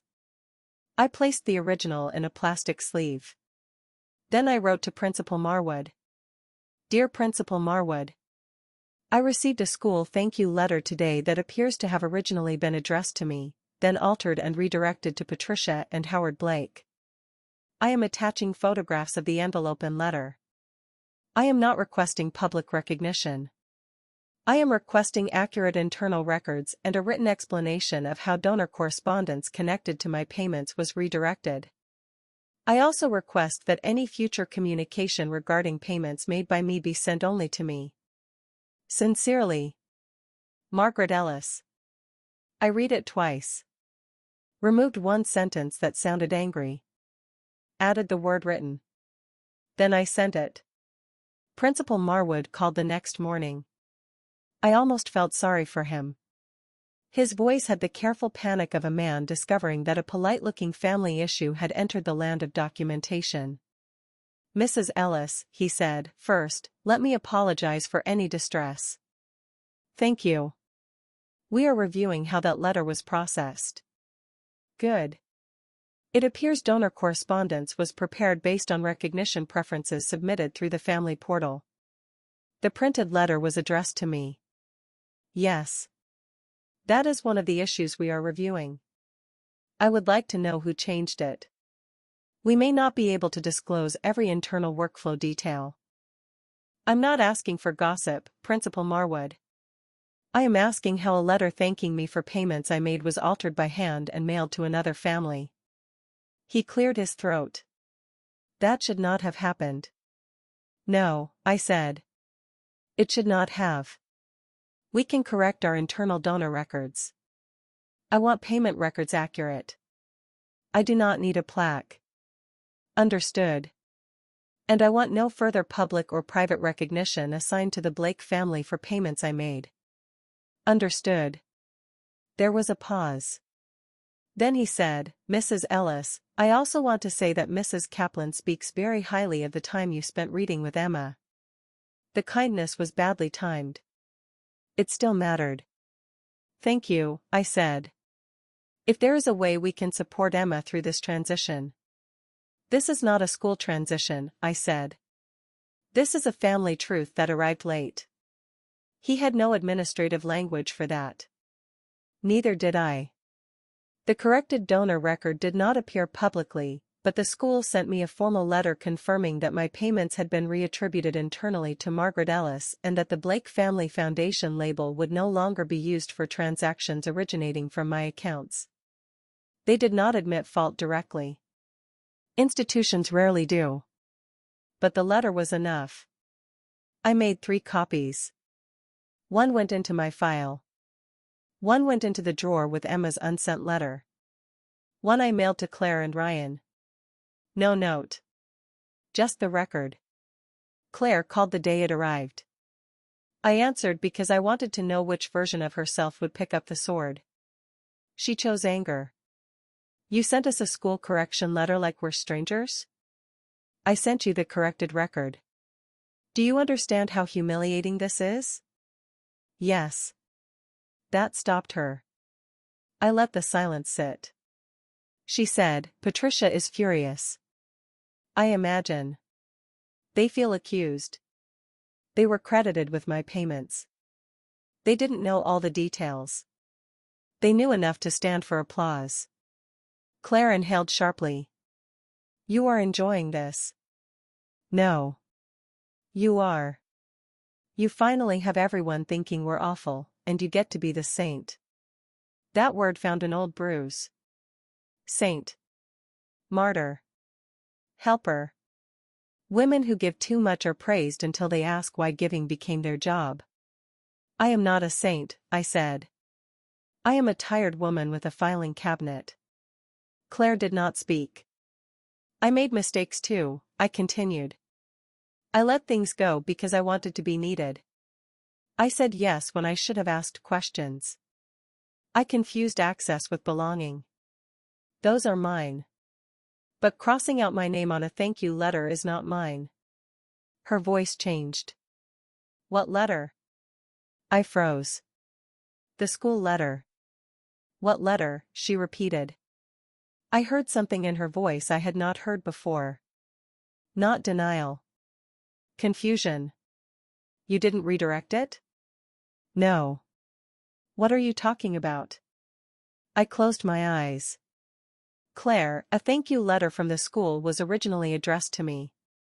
My name was crossed out, the Blakes' names were written in, and it was mailed to them.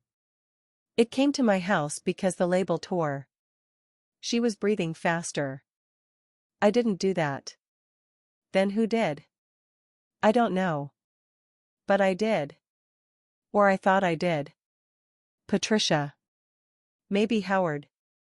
Maybe Ryan. Maybe all of them. The lie had grown beyond Claire, and that frightened me more than when I thought it belonged to her alone. Claire said, "Send me a picture." I already mailed you the correction letter. Send me the altered letter. I hesitated. Part of me did not want to help her understand.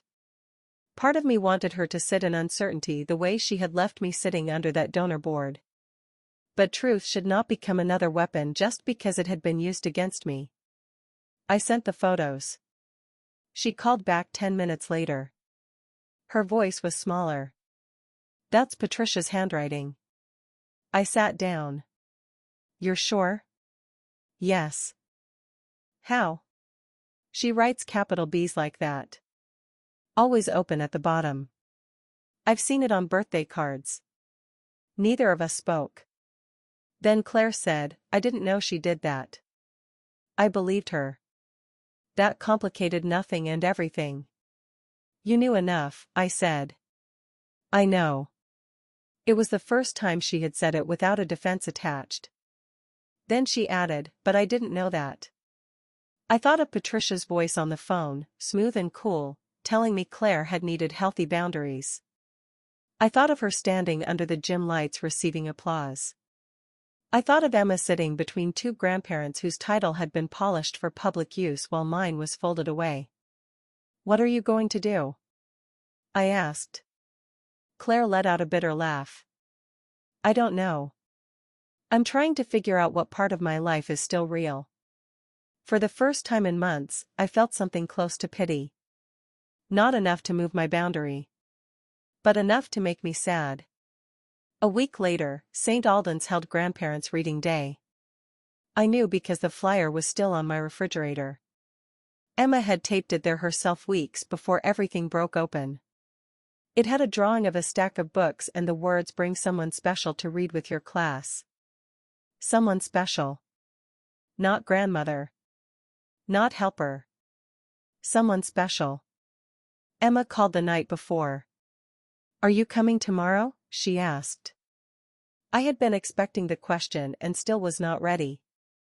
"Did your mom say I was?" "No. She said it might be complicated." At least Claire had stopped lying easily. "I wasn't invited through the school," I said. "I can invite you." My heart twisted. "You shouldn't have to manage that." "I want you there.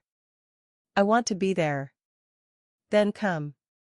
There are times when a child's logic is so clean it feels cruel. I closed my eyes. "Emma, I need to ask your mom first." "She's right here." Of course she was. Claire came on the phone. "Hi. Hi. Emma wants you there." I heard. I told her it might not be simple. That was honest. "I'm trying." I believed that too. I hated how many things I could believe while still not trusting her. "Who is attending?" I asked. A pause.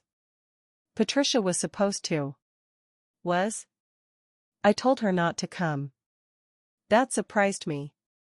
Claire continued, "After the letter, I told her she needed to give us space." "And how did she take that?" "Like Patricia." Despite myself, I almost smiled. Claire said, "Maggie, I know I have no right to ask. But Emma wants you there. Not as a volunteer. Not as a helper. As you." "As what, Claire?" She was quiet. I waited. "As her grandmother," she said. The words were not perfect. They came late. They came under pressure. They came through a phone instead of a form. But they came. I went. I wore the same blue cardigan from the fundraiser, not because I planned to make a point, but because I wanted to know whether clothing could survive humiliation and be used for something else. The school hallway smelled like crayons and floor wax. Children's artwork lined the walls. Outside the third-grade classroom, a table held visitor badges. Mrs. Kaplan stood at the door, warm-eyed and nervous. "Mrs. Ellis," she said. "We're so glad you're here." On the table, a badge waited. Margaret Ellis, Emma's grandmother. I stared at it. Mrs. Kaplan touched the edge of the table. "Emma made sure we got it right." Of course she did. I clipped the badge on slowly. Inside the classroom, Emma saw me and ran.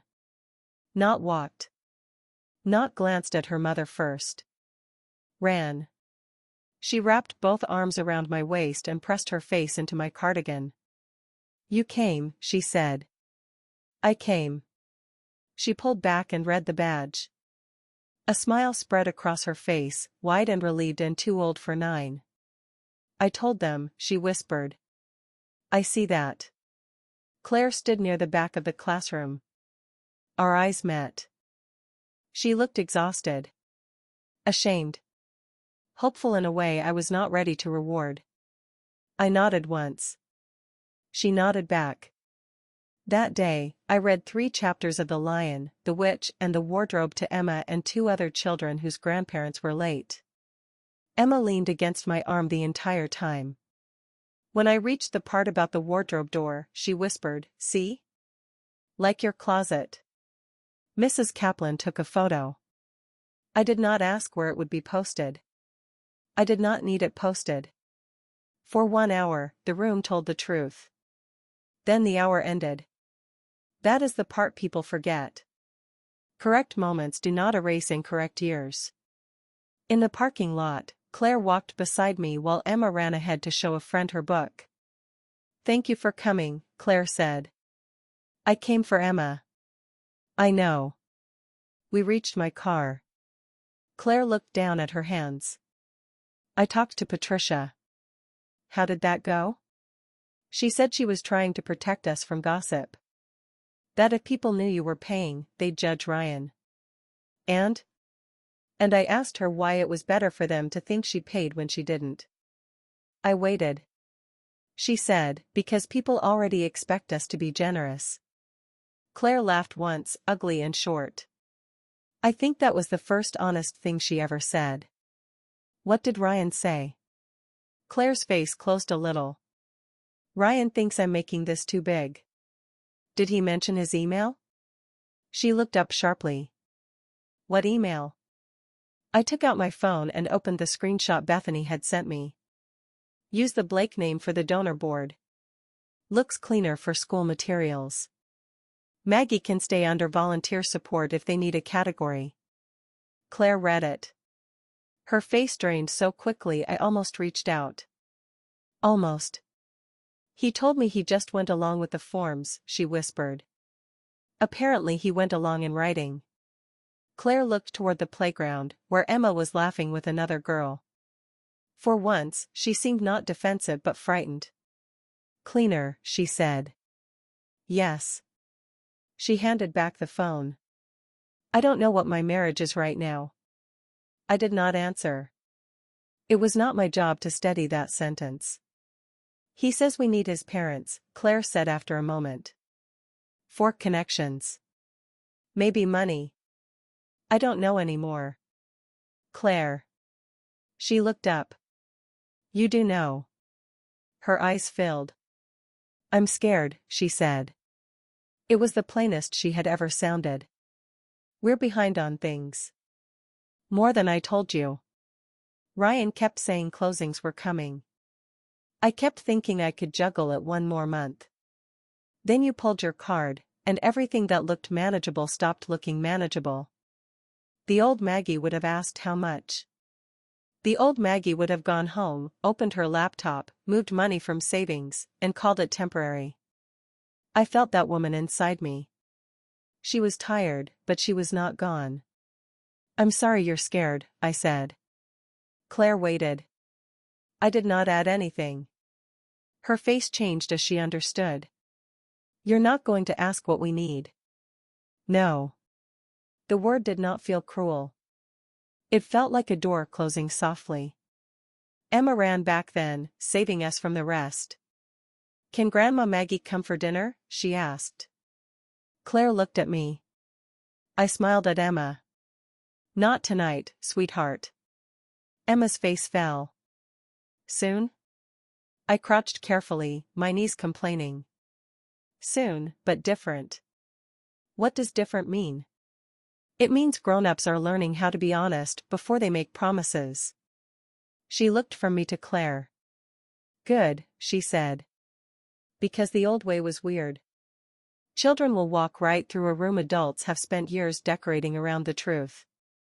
The biggest reveal came 2 weeks after reading day. By then, I thought I understood the shape of it. I thought the story was this: Claire hid my help because she was embarrassed. Ryan allowed it because it benefited him. Patricia accepted credit because status mattered to her. Howard went along because men like Howard rarely correct advantages that arrive quietly. That was enough betrayal for one family. Then Mrs. Alvarez called. Mrs. Ellis, she said, and I could tell from her voice that she had something in front of her. Yes? I am reviewing older archived enrollment paperwork because of the donor correction. All right. I found a document I think you may want to see. I cannot send the full student file, but because your name and contact information are included, and because there appears to be an inconsistency in how your relationship was recorded, I can provide the page containing your entry. My mouth went dry. What kind of inconsistency? She sighed. Honestly? The kind that made me take off my glasses. That would have been funny in another life. When is it from? Emma's original enrollment. Kindergarten. Kindergarten. 4 years earlier. Before St. Alden's had become routine. Before the fundraiser. Before the donor board. Before Emma was old enough to understand which words adults wanted her to use. I can come now, I said. I drove carefully because my hands were not steady. At the school, Mrs. Alvarez led me not to the front counter but to a small conference room behind the office. There was a round table, a box of tissues, and a framed print that said every child is known. She placed one photocopied page on the table. I redacted information not related to you, she said. I sat down. The page was titled Family and Support Network. There were columns for name, phone number, relationship to child, authorized role, and notes. The first line was Claire Turner, mother. The second was Ryan Turner, father. The third was Patricia Blake. Relationship to child, grandparent/family sponsor. Authorized role, public events, donor representative, classroom family guest. The fourth was Howard Blake. Relationship to child, grandparent/family sponsor. Then my line. Margaret Ellis. Relationship to child, household helper. Authorized role, transportation support, emergency backup, volunteer as needed. Notes: please do not use grandmother title in school communications. Maggie assists with care but is not official family. I read it once. Then again. The words did not change. Kindergarten. Claire had not slowly drifted into erasing me. She had introduced me that way from the beginning. Household helper.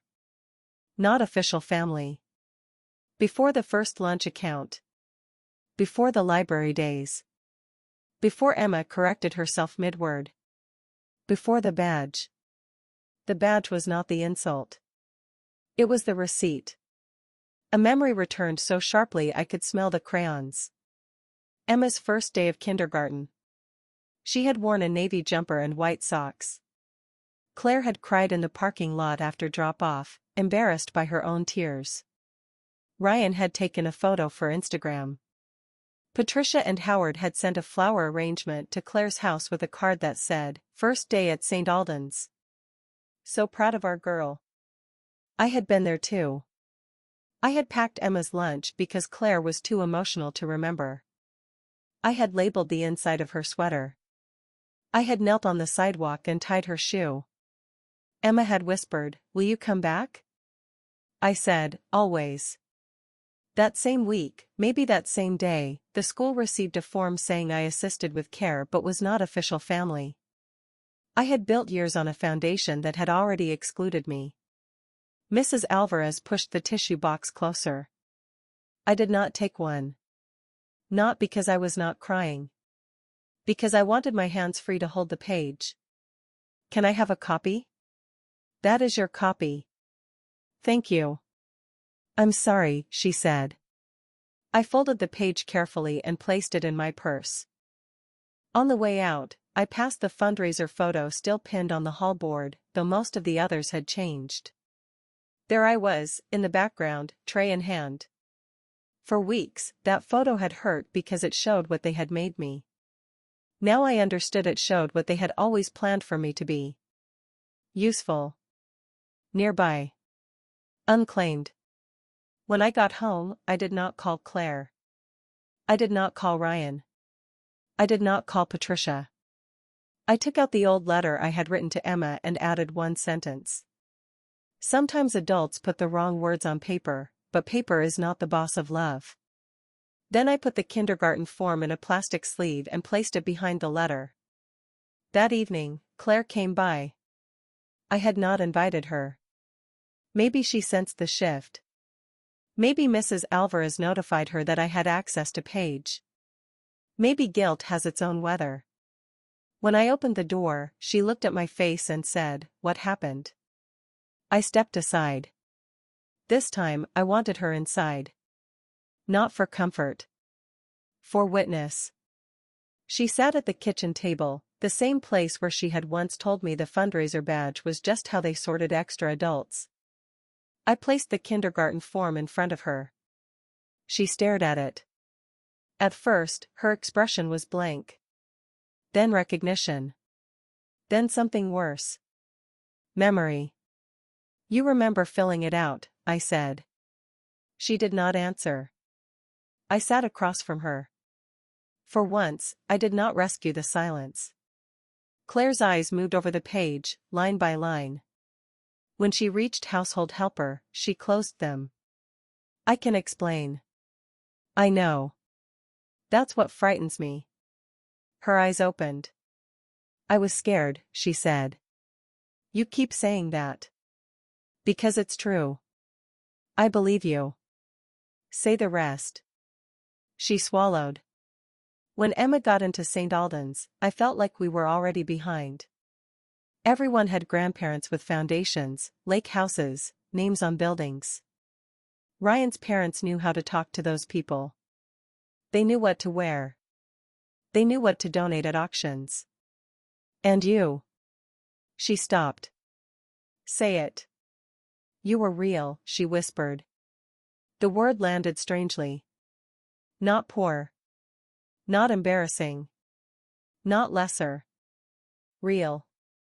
"You packed lunches," she said. "You drove the old Subaru. You clipped coupons. You remembered dentist appointments. You showed up with wet hair and grocery bags and library books. You made everything possible, but you made it obvious that we needed saving." There it was. Sharper than the badge. Cleaner than the form. You made it obvious that we needed saving. I looked at her across my kitchen table. "I was saving you," I said. "You just didn't want anyone to see who was holding the rope." Claire cried then. Not pretty tears. not controlled. She covered her face, shoulders shaking. I was ashamed of needing you, she said through her hands. And then I turned it into being ashamed of you because that was easier. It was the most honest sentence she had ever given me. It was also too late to repair what it named. I looked at the woman across from me and saw all her ages. 16 in my kitchen. 26 in a wedding dress. 31 placing Emma in my arms. 36 at a fundraiser, smiling while another woman accepted my applause. I loved her. That did not save her from what she had done. You let Emma carry your shame, I said. Claire lowered her hands. I know. You made her choose words. I know. You let me spend years trying to earn a role you had already denied on paper. Her face twisted. I know. The third I know was almost inaudible. I leaned back. What happens now? She asked. The old question. What can we reset? How much will you forgive? What service can continue under a new label? I had thought about it for days without knowing I was thinking about it. Now, I said, I stopped trying to become official family in a place where I was privately classified as help. Claire flinched. I'll correct it. At school? Yes. Everywhere. I'll tell them. I'm glad. Hope rose in her eyes. I almost hated what I had to do to it. But I am not coming back to the old arrangement. The hope froze. What does that mean? It means I won't be on pickup. I won't be emergency contact. I won't pay school bills. I won't volunteer under your account. I won't be available every time your schedule collapses. I won't let access to Emma depend on whether you need me that week. You're cutting us off. No. I'm separating love from labor. She shook her head as if the words were too neat to be fair. Emma will think you left. Then you will tell her the truth in a way a child can hold. I don't know how. You should learn. Her mouth trembled. Maggie, please. I know I hurt you. But don't disappear from her life. I'm not disappearing. Then what are you doing? I am becoming a person she visits because we love each other, not a system your household uses because it cannot function. Claire looked down at the form again. Her tears fell onto the table but not onto the paper. Good, I thought. Let the paper stay legible. A week later, Claire asked if she and Ryan could bring Emma over on Sunday. Not drop her off. Bring her. Stay for lunch. Talk. I agreed because I wanted Emma in my house more than I wanted to punish anyone. But I set conditions. No school bills. No emergency requests. No pretending. If Emma asked a question, we answered simply and honestly. Claire agreed. Ryan sent a thumbs-up emoji, which told me he had learned almost nothing.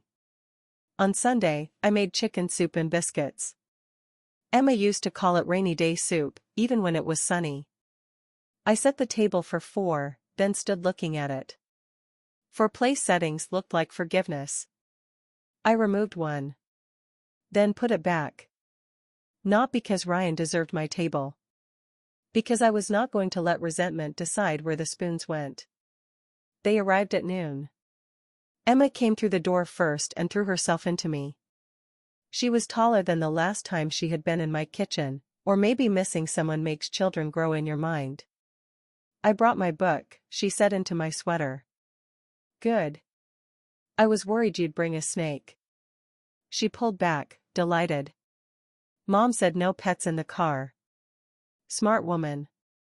Claire stepped inside carrying a grocery store pie. Ryan followed with flowers, the gas station kind wrapped in loud plastic. We brought dessert, Claire said. Thank you. Ryan held out the flowers. I took them. He looked uncomfortable, which suited him. Lunch was awkward in the way honest beginnings often are. Emma talked too much because the adults were careful. Claire corrected herself twice when she almost explained something too brightly. Ryan checked his phone until Claire put her hand on his wrist. After soup, Emma asked if she could see the hallway closet. Claire's face changed. I said, of course. Emma ran to it, opened the door, and laughed when she saw the pink rain boots still there. My feet were tiny. They were. She pulled out the paper crown from the summer reading program. You kept this? Yes. Why? I looked at Claire. Claire looked at the table. I answered Emma. Because some things remind me of days I loved. Emma placed the crown on her head. It barely fit. Then she saw the empty spot on the wall. Where's my backpack hook? The room went quiet.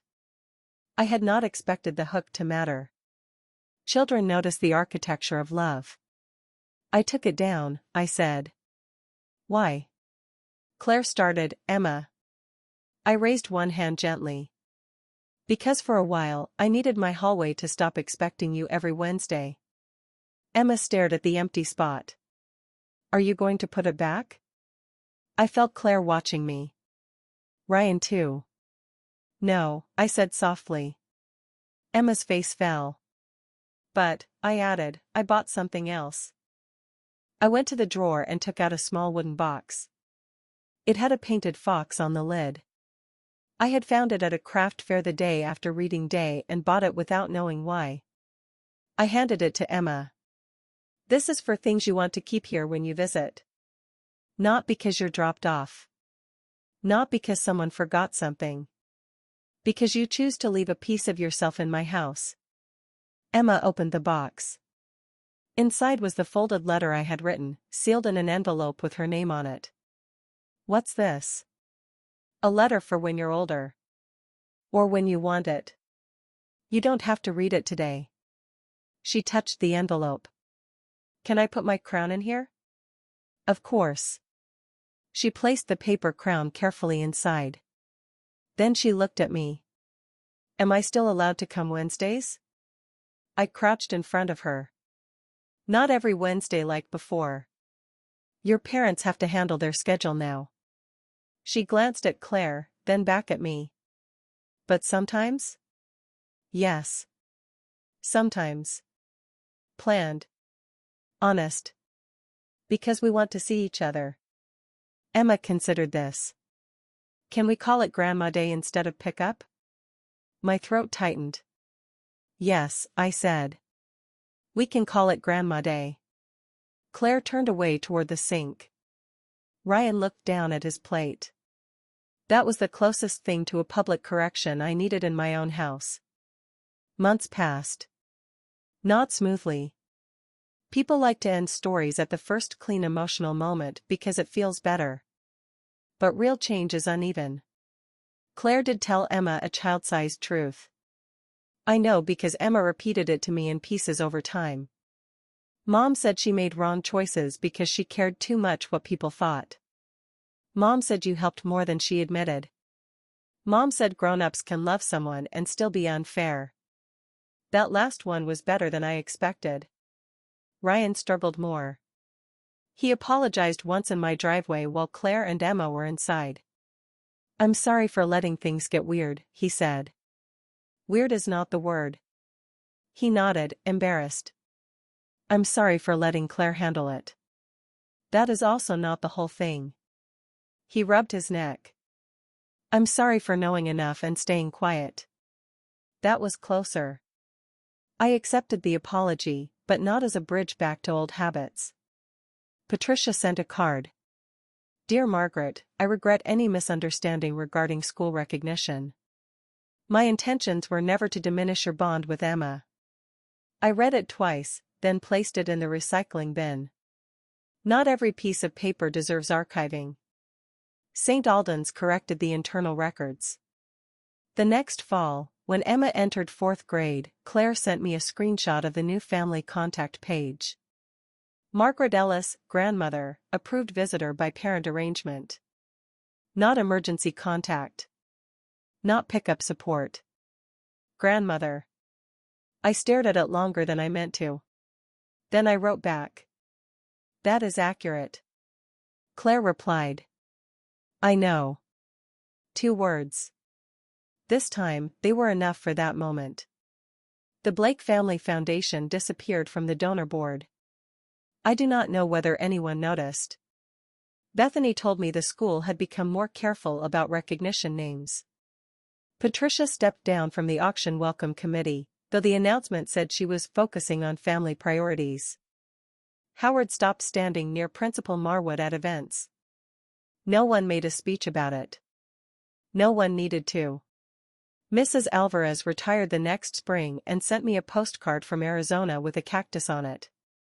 Children run to the people who feel like home, she wrote. Schools should pay better attention. I kept that one. Emma and I built a new rhythm. Grandma Day happened twice a month at first. Then sometimes more, sometimes less. She came with a backpack because she was staying for dinner, not because school had nowhere else to put her. Claire dropped her off at the door and came inside for 5 minutes instead of peeling away from the curb like she was escaping evidence. Ryan picked her up on time because lateness now cost him, not me. The first time Emma called my guest room my room again, I had to sit down after she left. The room was not hers the way it had been before. That was good. Love should have doors and windows, not hooks waiting for emergencies. One Sunday in late October, almost 6 months after the fundraiser, St. Albans held its fall book fair. Emma asked me to come. Claire asked too, separately, without using Emma's voice as a messenger. That mattered. I went. The gym looked different without white lanterns. Folding tables held stacks of paperbacks, posters, bookmarks, pencils shaped like dragons. Children moved in packs, begging adults for money. The donor board was gone. In its place was a wall of student book recommendations. Emma dragged me to a table and held up a mystery novel. This one has a librarian detective. Unrealistic, I said. Librarians solve everything before chapter 3. She grinned. Across the gym, I saw Patricia Blake. She saw me too. For a moment, the old instinct rose: straighten, prepare, become polite enough that no one could accuse me of bitterness. Then I let it pass. Patricia approached with a smile that belonged in a brochure. Margaret. Patricia. You look well. I am. Her eyes flicked to Emma, who was reading the back of a book nearby. She's getting so tall. Yes. A pause. I hope someday we can all move forward. I looked at her carefully. That phrase. Move forward. So often it means step over what was done without asking who is still on the ground. I have moved forward, I said. She smiled with relief. Then I added, I just didn't bring everything with me. Her smile faded. Emma returned then, holding 2 books. Grandma Maggie, can I get both? I saw Patricia hear it. Grandma Maggie. Clear. Public. Undiminished. I looked at Emma. You can get one from me. Ask your mother about the other. Emma nodded and ran toward Claire. Patricia watched her go. She loves you very much, she said. Yes, I said. She does. For once, I did not make it easier for the other woman by adding, she loves you too. Maybe Emma did. Maybe she didn't. Maybe that relationship would become something honest with time, or maybe it would remain polished and seasonal. That was not mine to manage. At the checkout table, the volunteer asked for my name for the receipt. Margaret Ellis, I said. She wrote it down. No one crossed it out. That should not have felt like victory. It did. The final piece of the old life left my house in December. I was cleaning the drawer where I kept school papers when I found the volunteer helper badge. I had forgotten I put it there. The paper had yellowed slightly at the edges. The clip was still attached. My thumb found the curled corner automatically. For months, I had imagined throwing it away. Instead, I took out the wooden box with the fox on it. Emma had left it at my house, and over time it had collected small things. The summer reading crown. A pressed leaf from a walk we took in September. A ticket stub from a children's theater performance.